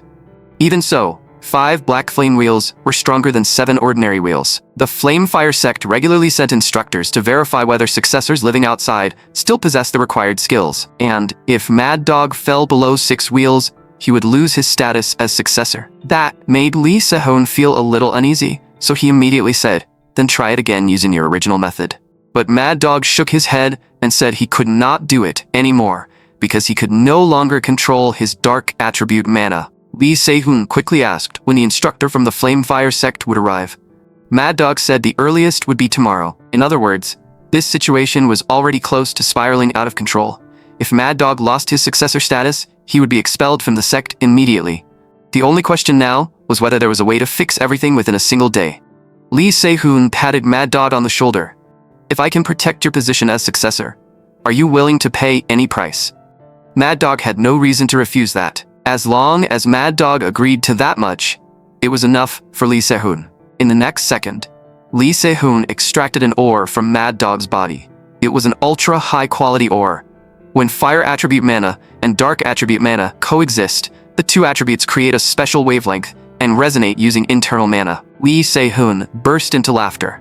"With this, we can solve the problem perfectly. First, let's modify your weapon." After that, Lee Se-hoon and Mad Dog went to Archicup's private training field. Only those ranked in the top 100 of the Martial Hall or the top 30 of the Academy were qualified to use it. It also had a very convenient feature. The wall colors and displayed scenery could be freely changed. Mad Dog changed the surroundings into the image of his home. Lee Se-hoon laughed. "So you're actually homesick?" In truth, this place had been given to Mad Dog by his master, so he occasionally used that function. After that, Lee Se-hoon stopped thinking about it and began making the training tool. With a light flick of his finger, the black stone cracked open instantly. Before long, Lee Se-hoon finished making the weapon. Mad Dog looked at the finished product in surprise. "A single short spear was already awkward enough, and now you made me dual spears?" Lee Se-hoon told him that from now on, he would use his left hand to create flame wheels, and his right hand to release dark attribute mana. Mad Dog took a deep breath. In the next moment, both of his hands began moving rapidly. But halfway through, his movement suddenly stopped, and even he did not know what had gone wrong.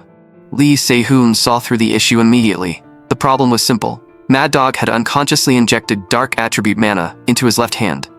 It was normal for multiple types of attribute mana to mix during release, but in Mad Dog's case, that mixing caused severe interference. This was probably because he had spent all this time suppressing his dark attribute mana. As long as he got used to handling both attributes at once, reaching the 6th wheel again would actually be fairly easy for him. Lee Se-hoon then slipped his bracelet onto Mad Dog's wrist. Mad Dog looked surprised. "Looks like you've got a lot of good equipment." 3 hours passed quickly, and Mad Dog's left and right hands adapted faster and faster. Lee Se-hoon felt genuinely pleased. The reason Mad Dog picked it up so quickly was simple. This training method had been designed by Mad Dog's future self. In that case, Lee Se-hoon wanted to see just how capable the past version of Mad Dog really was. At that moment, Mad Dog switched into breathing mode, doubling the intensity of his muscle movements. After the training ended, Mad Dog stared blankly at Lee Se-hoon.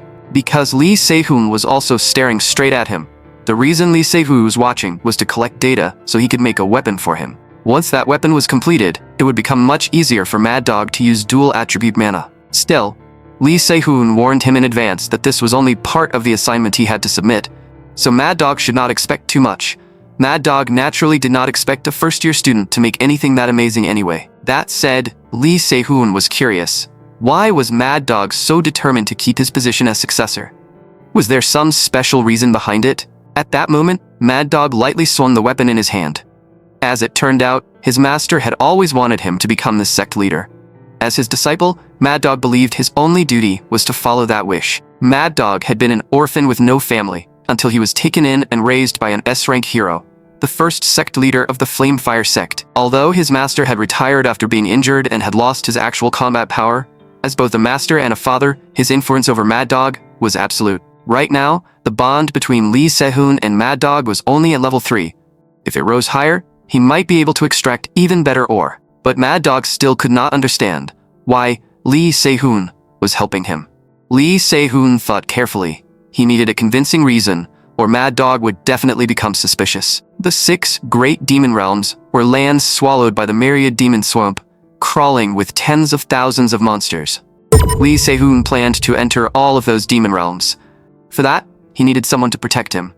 And he also needed materials to make weapons for the people who would fight beside him. So, the next leader of the Flamefire sect needed both strength and wealth. That was why Lee Se-hoon was teaching Mad Dog properly. After all, the two of them had not known each other for long. Mad Dog could not seriously expect him to help for free. He should not be that naive. Mad Dog lifted the weapon in his hand. He was not a naive person. If Lee Se-hoon wanted payment for helping him, then Mad Dog had only one condition: help him become sect leader, and in return, he would accompany Lee Se-hoon into the 6 great demon realms. Lee Se-hoon stared straight into Mad Dog's eyes, and he couldn't help but feel a surge of familiarity. As expected, this guy had not changed at all. He really was the Mad Dog he knew. In his previous life, Mad Dog had said almost the same thing: forge weapons for me, and I will kill demon gods for you. Thinking about how his previous life and this life had overlapped in this moment, Lee Se-hoon almost laughed. Then, he took out the red bead. Are you sure you won't regret this? After confirming that Mad Dog had no regrets, Lee Se-hoon poured his mana into the bead. Even if you hate me right now, I'll make you the sect leader. A little over an hour passed. Then a 7-wheel instructor entered the training field. He was Jang Xianyun from the Fire Gate. Mad Dog asked coldly, "Who are they?" Jang Xianyun answered, "They are disciples chosen by the main family. The family head sent them to watch our match and broaden their horizons." But before he could finish speaking, Mad Dog cut him off. "The next family head has not been decided yet. Watch your mouth." Jiang Xianyun did not care at all. "Then let us test your ability first." Mad Dog refused outright. "I'm training the 7th wheel. I don't have time." Jiang Xianyun froze slightly. A fool who only knew how to train actually dared to covet the position of sect leader. In that case, he could not let Mad Dog continue unchecked. No matter what happened, someone behind him would cover for him anyway. After that, Jiang Xianyun said a few more things, and Mad Dog eventually agreed. After all, the man was far too annoying. If Mad Dog refused, he would probably keep pestering him non-stop. The moment the match began, Mad Dog released a tremendous surge of power. Jiang Xianyun laughed loudly. A pair of short spears? How crude. Mad Dog had no interest in his nonsense. "If you're going to fight, then attack already." Jiang Xianyun snorted. "Have you forgotten the clan leader's orders? Your dark attribute mana must be suppressed. That filthy flame will never be acknowledged." Mad Dog did not bother arguing. "Once we exchange blows, the answer will be clear." In the next moment, Jiang Xianyun unleashed his own flame power. "Then let me show you just how wide the gap between us is." But the instant their flames collided, Jiang Xianyun realized something was wrong. Mad Dog's power was devouring his flame wheel. A moment later, the weapon in Jiang Xianyun's hand began vibrating with a low hum. Then, with a sharp crack, his blade snapped cleanly in two. Jiang Xianyun never imagined he would lose in a single move, much less lose this badly. Mad Dog coldly threw Jiang Xianyun's own words back at him. "Looks like your weapon is pretty crude too." After this match, once the promotion ceremony was held, Mad Dog would be officially recognized as an instructor and become the successor of the Fire Gate. But to truly become the sect leader, he still had to meet 2 conditions. First, he had to reach the 8-wheel realm. Second, he had to gain the approval of most instructors. Forget the 8-wheel realm for now. In Lee Se-hoon's eyes, even getting the instructor's approval would be difficult for Mad Dog. Mad Dog was not worried about that. He could earn their approval one spar at a time. However, future spars would not be as easy as today's, because they would no longer be battles fought inside his own specialty field. Hearing that, Lee Se-hoon became even more confident that he could push Mad Dog into the leader's seat. Of course, the price Mad Dog would have to pay later would not be small. Mad Dog asked directly what kind of price Lee Se-hoon wanted. Whether it was money or materials, as long as it was within his ability, he would provide it. Aside from that, he had one more request. Lee Se-hoon was a little surprised. He had not expected Mad Dog to make this request so early in this life. Then, Lee Se-hoon looked at Mad Dog's equipment. It was decent, but in the end, it was still only borrowed gear.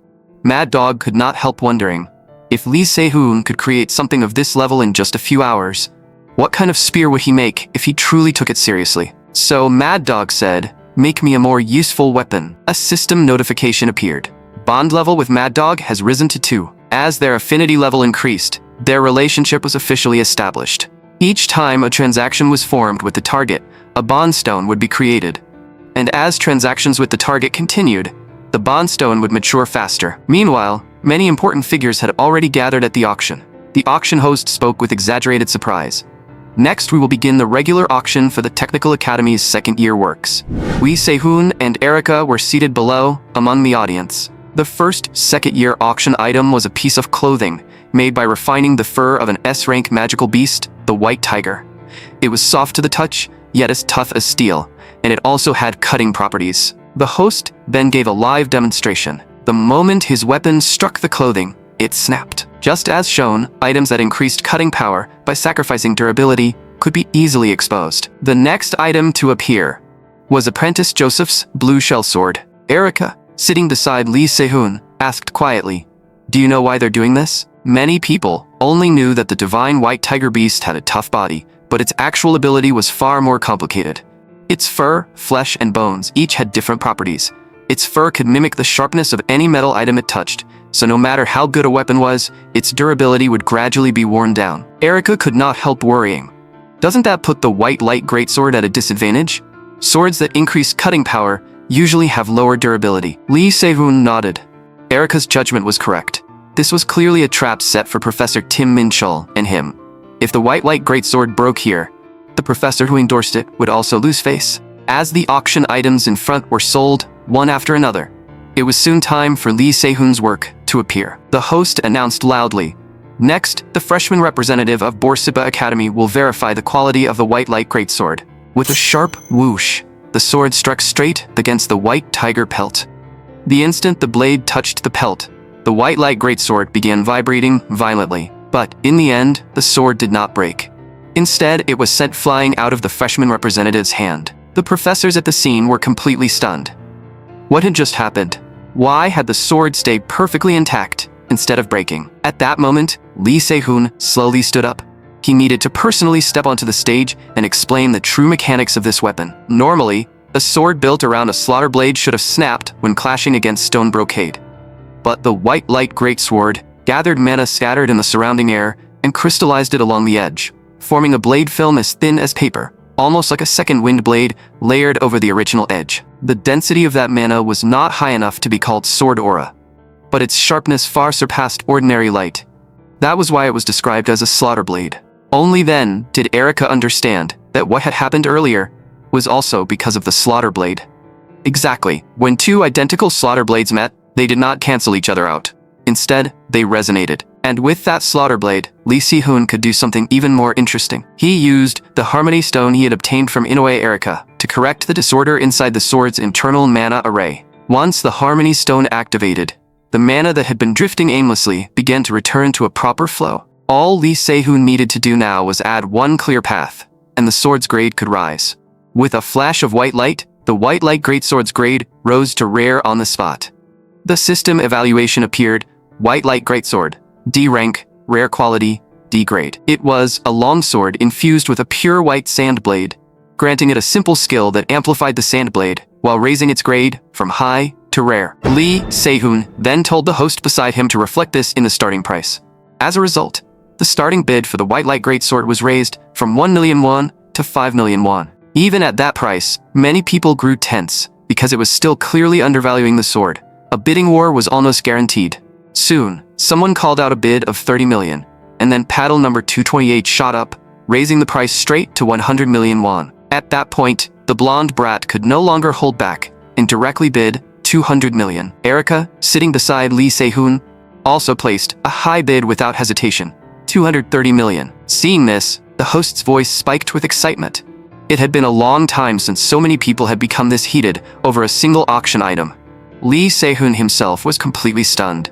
He only had a little over 100,000 won in his account, yet to these super rich people, this kind of money was apparently just pocket change. In the next moment, a voice cut through the crowd.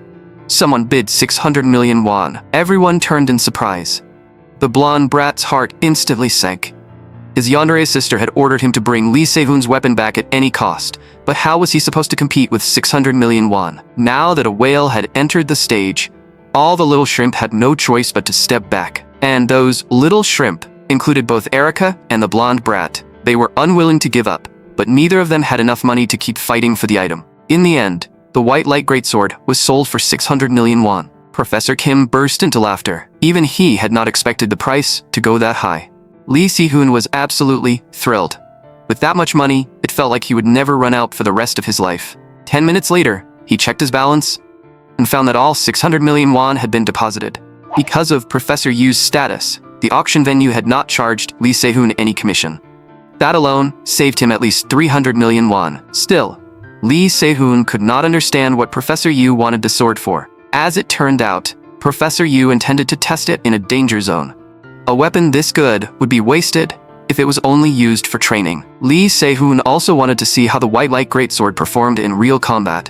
If Professor Yu had not chosen a destination yet, Silver Moon Mountain would be a good option, since it was one of the candidate sites for the first-year practical demon-slaying exercise. Professor Yu looked troubled for a moment, so Lee Se-hoon offered to forge a weapon that truly matched what she wanted. With that offer on the table, her hesitation immediately stopped mattering. Professor Yu settled the date for the danger zone trip right away. Lee Se-hoon laughed inwardly. As expected, this move worked best.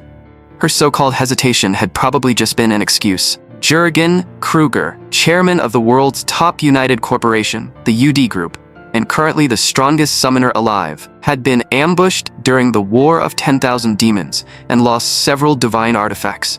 One of them was hidden somewhere in the Silver Moon Mountains. Meanwhile, elsewhere, the blonde brat went to see his older sister. His yandere sister smiled at him. So in the end, you still failed to bring that weapon back, didn't you? No matter how many times the blonde brat apologized, his sister did not bother responding. Since things had already turned out this way, they needed to think about what to do next. Soon, she thought of something. Since they would be taking classes together, she wanted the blonde brat to properly greet Lee Se-hoon on her behalf. If he handled this well, she would bring up the succession ceremony with their father again. At this rate, the blonde brat would soon lose even his #1 position, and she knew that better than anyone. With such a tempting reward in front of him, the blonde brat had no choice but to accept.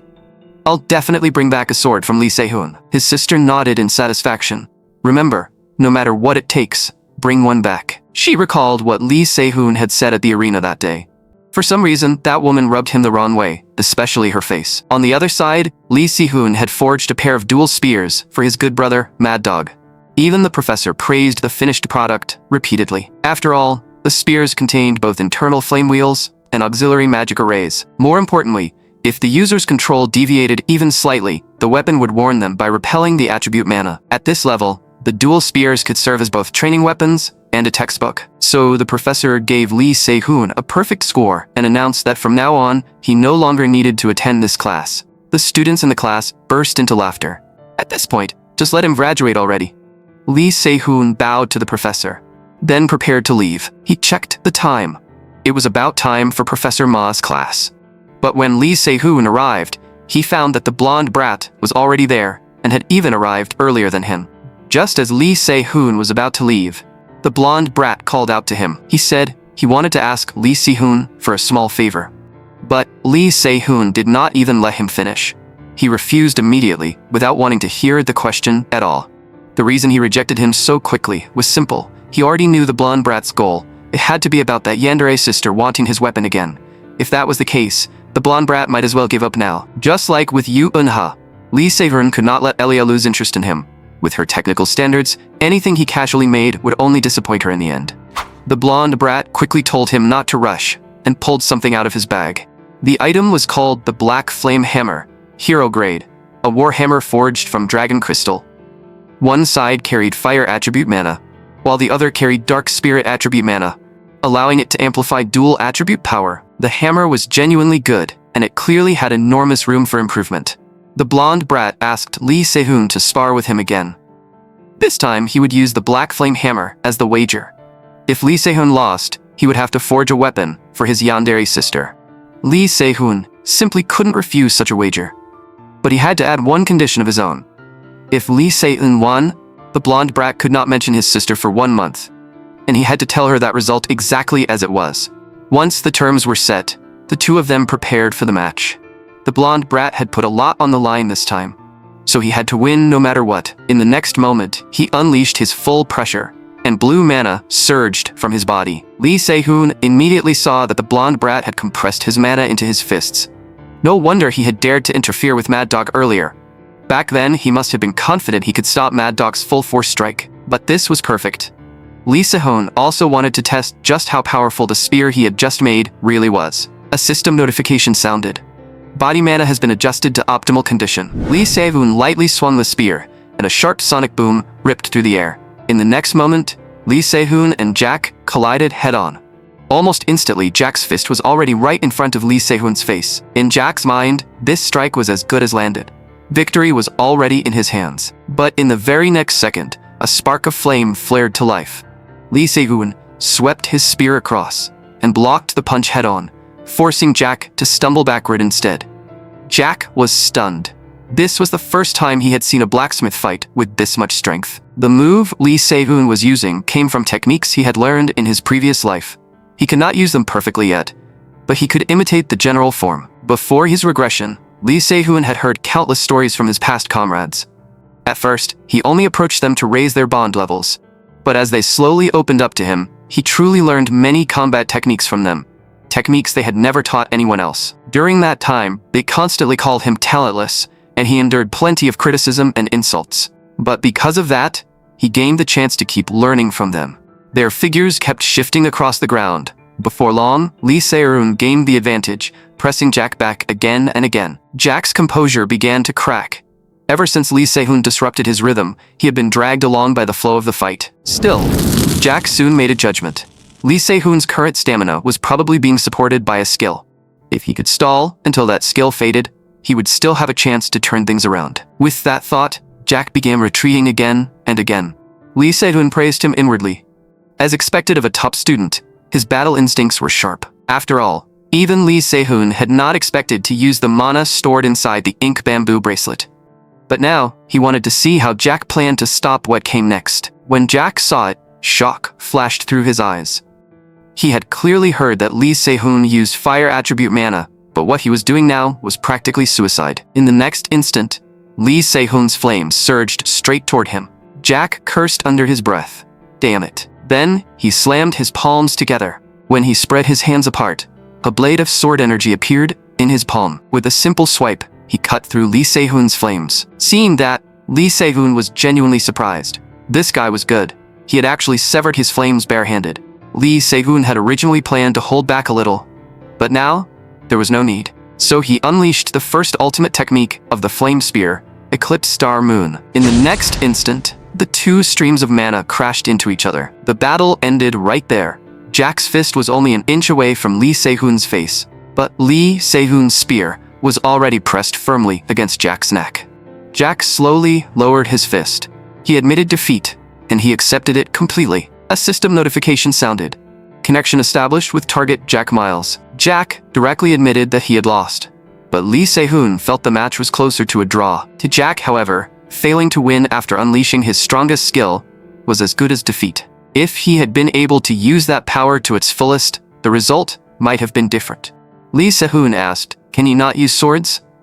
Jack himself was not completely sure. Every time he held a sword, it broke far too easily. He had even broken a sword with hero-grade durability before. Lee Se-hoon found that interesting. "Let me see your right hand." He told Jack to relax the strength in his hand and keep his mana still, or he might get hurt. Just as Jack was wondering what Lee Se-hoon was up to, Lee Se-hoon brought a hammer down. With a loud bang, the hammer struck Jack's hand without warning. That one strike let Lee Se-hoon understand the cause. Jack was not reinforcing weapons. He was unconsciously transforming the material itself. Jack was startled badly. "At least explain before you do something like that." But Lee Se-hoon's next words froze him on the spot. "Do you want me to make you a sword?" A system notification appeared. Contract extracted from target Jack Miles. Current contract level 1. From Jack's bond, Lee Se-hoon extracted compression stone, a top-grade material. It was a stone that compressed endlessly, able to compress all absorbed mana. Once the density exceeded its durability threshold, it would shatter. Lee Se-hoon told Jack not to worry. He would make him a proper longsword, one that would not break so easily. But just then, a figure appeared at the door. Professor Ma Guangju had unexpectedly walked in. The instant he entered, Lee Se-hoon received a system notification. Connection established with target Ma Gwon-ju. Professor Ma Gwon-ju's gaze was razor sharp. Come here, I need to talk to you. Jack? Wait outside. And just like that, Jack was shut outside the door. Ma Gwon-ju stared at Lee Se-hoon and slowly said, Last time, you carried yourself like a seasoned blacksmith. This time, you moved like an experienced spearmaster. Then he asked directly, Who exactly are you?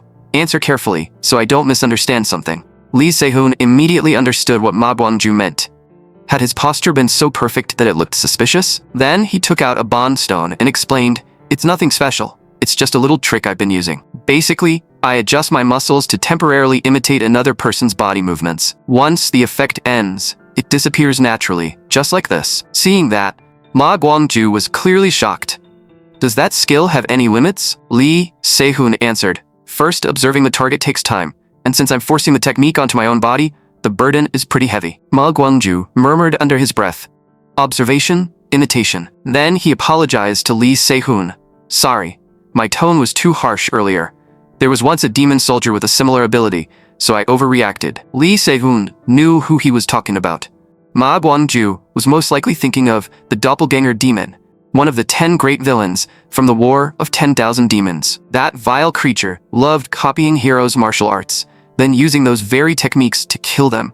Because of it, countless secret hero techniques were lost forever. And between Ma Gwon-ju and the doppelganger demon, there was clearly a deeply traumatic past. That was probably why a bond had formed between Lee Se-hoon and Ma Gwon-ju. Either Ma Gwon-ju suspected Lee Se-hoon had some connection to that monster, or he believed Lee Se-hoon might be useful in tracking it down. Either way, he had decided Lee Se-hoon had value. Lee Se-hoon said, If demon soldiers are involved, then it can't be helped. If I were in your place, I probably would have reacted the same way. Hearing that Lee Se-hoon understood, Ma Gwon-ju looked noticeably relieved, even pleased. These days, so-called heroes were becoming far too careless about demon soldiers. Ma Gwon-ju continued, After seeing your technique, I have no choice but to completely rethink my teaching methods. Once things are settled, I'll explain everything in detail. In Ma Gwon-ju's eyes, if Lee Se-hoon put in even a little effort, he might be able to aim for the very top.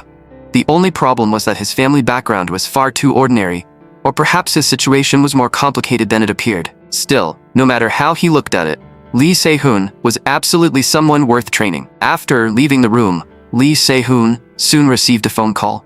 On the other end was his good brother, who immediately asked whether Lee Se-hoon had decided what reward he wanted.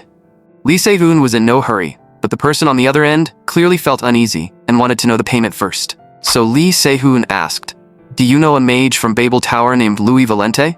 His good brother said he had never heard of the name and asked if it was someone Lee Se-hoon knew. Lee Se-hoon said that had nothing to do with him. All he needed to do was quietly find out Louis Valente's location and movements. Lee Se-hoon immediately provoked him. What's wrong? Can't you dig up that information? The person on the other end snapped back. Don't look down on me. Still, when he thought about it, Lee Se-hoon had a point. Louis was basically a nobody in the Flameflower Alliance. His good brother told him to just trust him, because he had a way. The person Lee Se-hoon was looking for was the mad bomber, Louis Valente. Unlike his good brother, her past was not famous. The real problem was that she was a ticking time bomb. Still, people said she only became truly troublesome after getting injured. If Lee Se-hoon did not miss the timing this time, there might still be hope. Only 2 minutes later, his good brother called again. I found her. Lee Se-hoon was genuinely shocked. Was his efficiency always this insane? Louis Valente, second-year runner-up in the Elemental Research Department, had once been a student with a very bright future. But half a year ago, during a sparring match in the Martial Hall, her myriad core explosion damaged her mana vein circuits permanently. She was currently on leave from school. Hearing that, Lee Se-hoon stayed silent for a long while. Right now, Louis was undergoing rehabilitation at a general hospital in Wall, but there had been no clear improvement. His good brother said he would send the detailed file shortly. A moment later, the blonde brat walked over. So you're still here. He had come back to continue talking about his sword, but Lee Se-hoon had no time for that right now. Lee Se-hoon showed him his phone. Getz Kruger and Pierre Barmut. Do you know these two? The blonde brat actually did.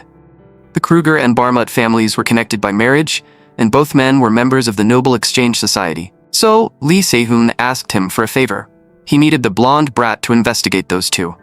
As payment, Lee Se-hoon would forge him a sword. It would take about a week. The blonde brat was overjoyed. "If you can really do that, I'll do anything."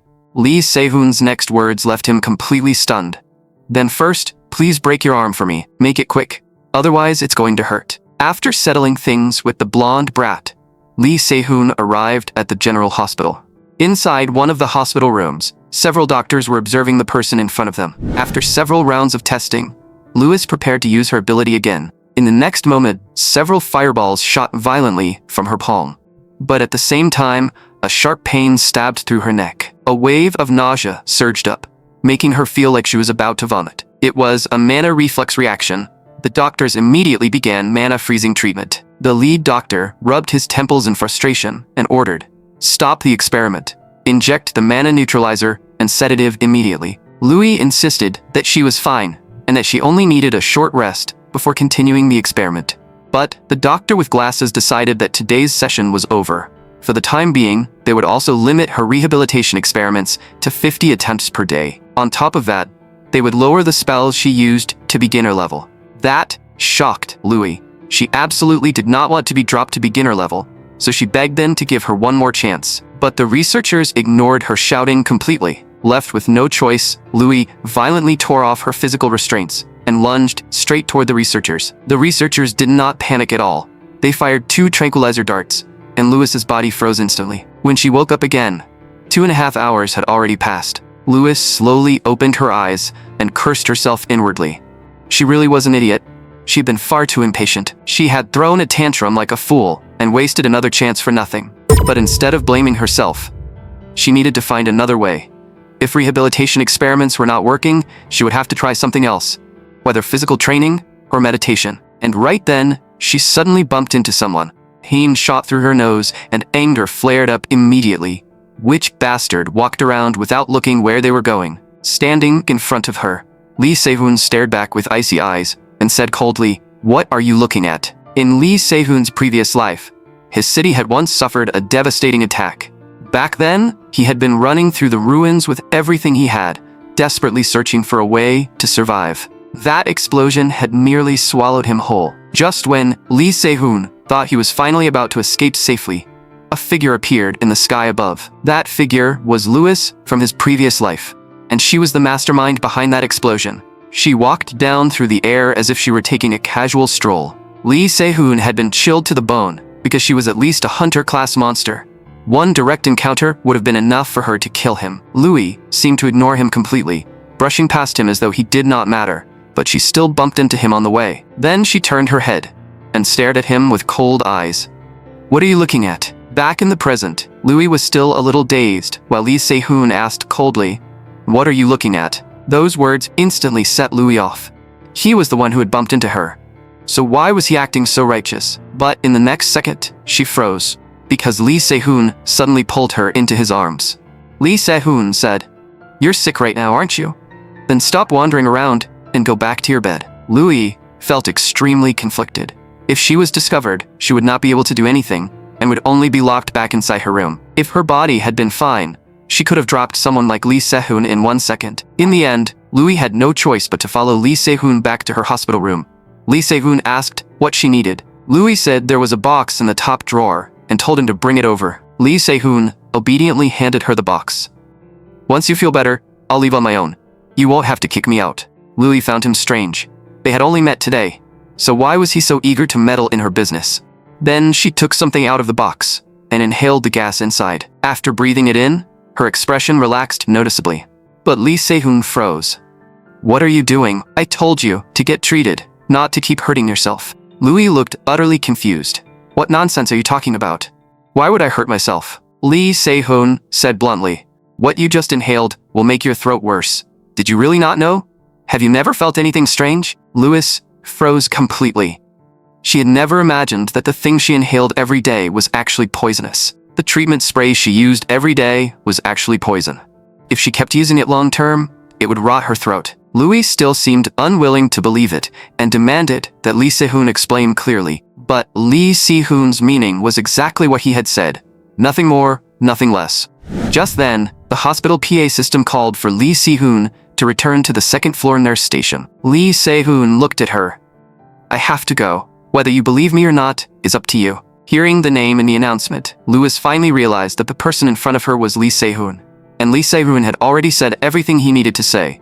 If you don't want to become a mana cripple, stop using that. Louis's temper was still fiery, and she snapped at him to get lost. I have nothing to say to a blacksmith like you. Since she refused to listen, Lee Se-hoon did not bother pushing further, and simply left. By nightfall, Lee Se-hoon could tell that Louis seemed to deeply hate blacksmiths. Even so, affinity had formed between him and Louis. That surprised Lee Se-hoon. He had not expected a connection to form this quickly, just because he told her the treatment spray was poison. Lee Se-hoon's bone had been broken cleanly, so it would naturally heal in about a week. He would be discharged before long. Still, the doctor wanted him to rest for about 1 more week, just to be safe. That meant he could stay in Ascus for up to 2 weeks. During that time, Lee Se-hoon had to get closer to Louis and find a way to repair her mana circuit. More importantly, he had to deal with the mana corruptor. Lee Se-hoon asked the professor whether he knew Louis. The professor said Louis was one of the students he was currently treating. Lee Se-hoon explained that earlier in the hallway, he had seen her try to use magic, only to suddenly clutch her throat and suffer something like a seizure. Louis had told him not to tell anyone, but Lee Se-hoon believed it could be dangerous, so he decided to report it honestly. The moment Lee Se-hoon revealed that secret, the professor began typing rapidly on his keyboard. After a short while, he said only one thing. I understand. You may leave now. The next morning soon arrived. Lee Se-hoon contacted the blonde brat and asked whether he had found the information he had requested. The blonde brat said he had dug deep into that area, and there was definitely something suspicious there. First, Lee Se-hoon should know about the Ivory Tower Foundation under Babel Corporation. It was a foundation created for mages, independently operated with support from magic professors, graduates of the Ivory Tower, and related organizations. Though supported by those groups, it was managed separately from Babel Tower itself. Because of that, the Ivory Tower's influence over the Magic Academy was immense. Every year, the Ivory Tower selected outstanding scholarship students from each grade. Back then, gets from the upper years had been aiming for the second-year slot, but the person everyone considered impossible to surpass was none other than Louis, the person Lee Se-hoon had mentioned. Then, right before the scholarship selection, a weapon provided to Senior Louis by the Barmut family exploded in an accident. In the end, Senior Getz was chosen instead. That meant the Barmut family and Senior Getz's family were very likely working together. In other words, Getz and Barmut had clearly conspired against Louis. But then what was going on with that inhaler? There was one more strange detail. Louis was severely malnourished, yet Professor Charles from the Elemental State Department had apparently gone out of his way to help her. Even now, he was still personally supporting her rehabilitation. On the surface, it sounded like a touching story of a mentor caring for a student.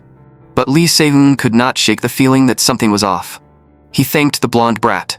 For now, this information was enough. The blonde brat added one last thing. Also, quite a few people are worried about you, especially Wian Xinghe. Erica too? If you have time, at least tell them you're okay. Hearing that, Lee Se-hoon could almost feel several sharp gazes boring into him. After that, he sent them a quick message to let them know he was fine. That said, he did not seem to have Erica's phone number. Mad Dog was one thing, but Erica probably would not cause too much trouble. He would talk to her later. Then, Lee Se-hoon arrived outside Louis's hospital room and said, I'm the person who helped you yesterday. The moment he finished speaking, a hand yanked him inside. Louis grabbed him and pinned him down. Her eyes were blazing with anger, as if she was about to explode. Then she shouted, You bastard. Her voice was so loud it could probably be heard outside the building. Do you have any idea what I went through because of you? As it turned out, the doctors had spoken to Louis afterward. They told her that the intensity of her rehabilitation experiments was far too high for her current condition, so she needed 2 full weeks of absolute rest. After that, the experiment intensity would be lowered to level 1 and raised gradually. Louis had been pushing through rehabilitation training for the past 6 months, and because Lee Se-hoon had meddled, all that effort now felt wasted. Lee Se-hoon ignored her anger and only wanted to talk about the inhaler from yesterday. Louis coldly said she had not used it again. If he had heard those words, would he still keep using it? Then, Lee Se-hoon offered to treat the wound on her throat caused by the mana crystal. Louis looked at him as if he knew nothing. Do you even understand what a wound caused by a mana crystal means? It's an incurable condition that even climbers can't deal with. At least, that's what it has been until now. Louis coldly told Lee Se-hoon to keep talking. She wanted to hear what kind of grand speech this blacksmith planned to make. Lee Se-hoon was in no rush. He simply picked up an inhaler from her drawer. The first thing he wanted to know was where the inhaler had come from. Lewis said a professor she knew had given it to her. Lee Se-hoon did not know its official name, but in his view, the best name for it was mana corrosive. The word corrosive made Louis' expression stiffen. Lee Se-hoon knew explaining it with words would take too long, so he decided to show her directly. In the next moment, he activated soul refinement magic. Lee Se-hoon told Lewis to imagine her mana circuit as a power line that originally ran at 100 volts. But if the corroded section around her neck was suddenly replaced with a 200-volt circuit, the entire flow would clash and eventually overload. Once that happened, she would completely lose the ability to use mana. Hearing that, Lewis could not help remembering what the professor had once told her. Back then, the professor had handed her the inhaler and told her it would help with her injury. Louis had even thanked the professor sincerely at the time. The professor had patted her shoulder and said, "Louis, if it's you, even an injury caused by a mana crystal can be overcome. So no matter how much pain you suffer, you must not give up." Louis had nodded then and promised she would remember it. But looking back now, had that professor been deceiving her from the very beginning? At this point, Louis fully believed Lee Se-hoon. She clenched her teeth and swore that she would make that professor pay in blood. Then, Lewis asked Lee Se-hoon to help her and promised that she would repay him. Lee Se-hoon made one thing clear first. He was only a blacksmith. He could not directly repair a damaged mana circuit itself, but he could adjust the way she used mana so she could cast magic again. Lewis immediately asked what kind of payment he wanted. Lee Se-hoon said it was nothing too complicated. In the future, as long as Lewis had the guts to explore the 6 great demon realms with him, he would help her with her current problem. Now, it was Louis' turn to think it over. After a moment, she sighed. There was not much to hesitate over. And so, the deal was set.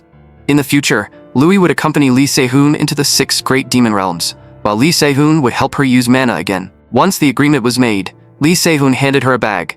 "These are today's training tools." Louis opened it and looked confused. Lee Se-hoon did not explain too much right away. First, he made her understand her condition. The circuit in her throat was damaged, so they needed to identify what kind of mana flow triggered the pain. Lewis answered that it happened when refining mana. Lee Se-hoon nodded. Exactly. Ordinary mana circulating inside her body was not a problem, which was why she did not feel pain all the time. But to use magic, refined mana had to circulate through her body, and that was what truly triggered the pain. In that case, what Lewis needed to do now was focus refined mana on her tongue first. Lewis was shocked. "You're telling me to operate mana in my extremities, where there are barely any circuits?" She thought it sounded impossible, but Lee Se-hoon believed she could do it. Because before his regression, Louis had made a name for herself using this very method. Although Louis was still doubtful, she decided to hear Lee Se-hoon out first. Lee Se-hoon demonstrated for her. The first step was training the mana circuits inside the mouth. He shaped cherry juice into a square and showed it to Louis. This is the basic form. The key was to gently control the mana flow with the tongue and bind it steadily into a specific shape. Of course, there was another method, moving mana inside the mouth to help shape it, but that was too difficult at first, so using the teeth as support would be more stable. Lewis thought Lee Se-hoon was completely insane. Still, during the training that followed, she shouted with everything she had, forcing both mana and emotion into her voice. The doctor watching them only thought another lunatic had arrived. Great, now 2 lunatics had found each other. At that moment, Louis was biting down on a chopstick while practicing tongue twisters. 1 week later, Lewis finally succeeded. She was incredibly proud of herself. Something like this could not possibly defeat her. Perhaps because this training method had originally been created by her future self, she adapted to it remarkably fast. But Louis soon grew irritated again. So far, only her voice and pronunciation had improved. What did any of this have to do with mana? Still, she quickly adjusted her mindset. "Sorry, I just felt like this was kind of pointless for a second. So what do we train next?" The next training was for refining the mana of flame spirit magic, also known as word magic. Lee Se-hoon told her to watch carefully, because he would only demonstrate once. To cast word magic, you need 2 things: the minimum mana required to form the core of the spell, and a powerful will to manifest it as magic. In simpler terms, it comes down to mental imagery. The clearer the shape of the magic in your mind, the more exponentially word magic grows in power. Lee Se-hoon said one word, "sphere." In front of him, a sphere appeared. From here, reshape it into a form easier to fire, then inject the attribute. As the words left his mouth, the sphere changed as well. Louis was completely stunned by what she saw. Then, Lee Se-hoon said, "Accelerate, infuse." This was to increase penetration and speed. In the next instant, the ball of light transformed and shot forward. Lee Se-hoon had only stood there and spoken a few words. Yet, he shattered the window. But the mana did not disperse. It kept surging forward. So, Lee Se-hoon added, "Scatter." The mana burst apart, like fireworks. Only then did Louis realize her window had been destroyed. Lee Se-hoon quickly apologized and said he would pay for the window. But after waiting for a while, Louis still said nothing. Lee Se-hoon thought she might be angry. Then, with a single word, "Sphere," Louis actually formed a magic sphere in front of herself. Lee Se-hoon could not help admiring her inwardly, as expected of someone who had survived with him until the end in his previous life.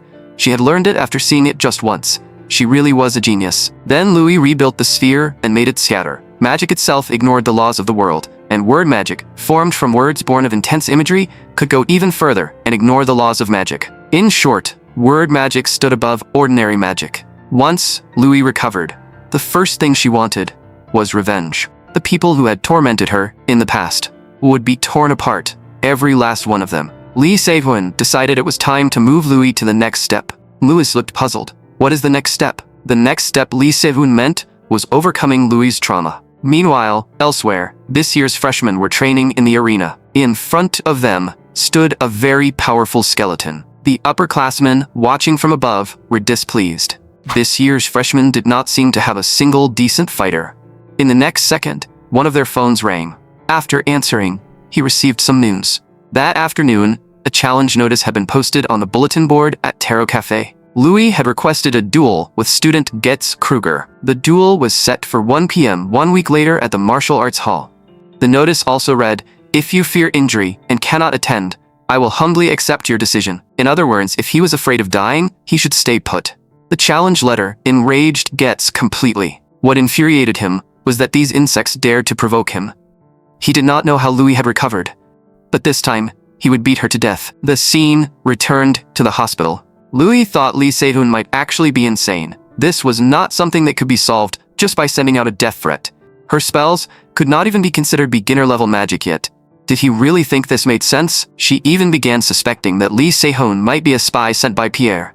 For incantation magic, the caster's will mattered more than precise calculation. Because it was instinctive magic, the subconscious had an enormous influence. But because of that incident, Louis had become afraid of using magic. That was why this duel was absolutely necessary. Even if it was difficult, she had to trust Lee Se-hoon and use it to overcome her trauma. Louis worried that if she lost, her trauma might become even worse. Lee Se-hoon told her to stop talking nonsense. How could you possibly lose to a cowardly bastard like that? Besides, he had prepared special materials for Louis and would make her a weapon. This truly stunned Louis. In that case, she decided to trust him.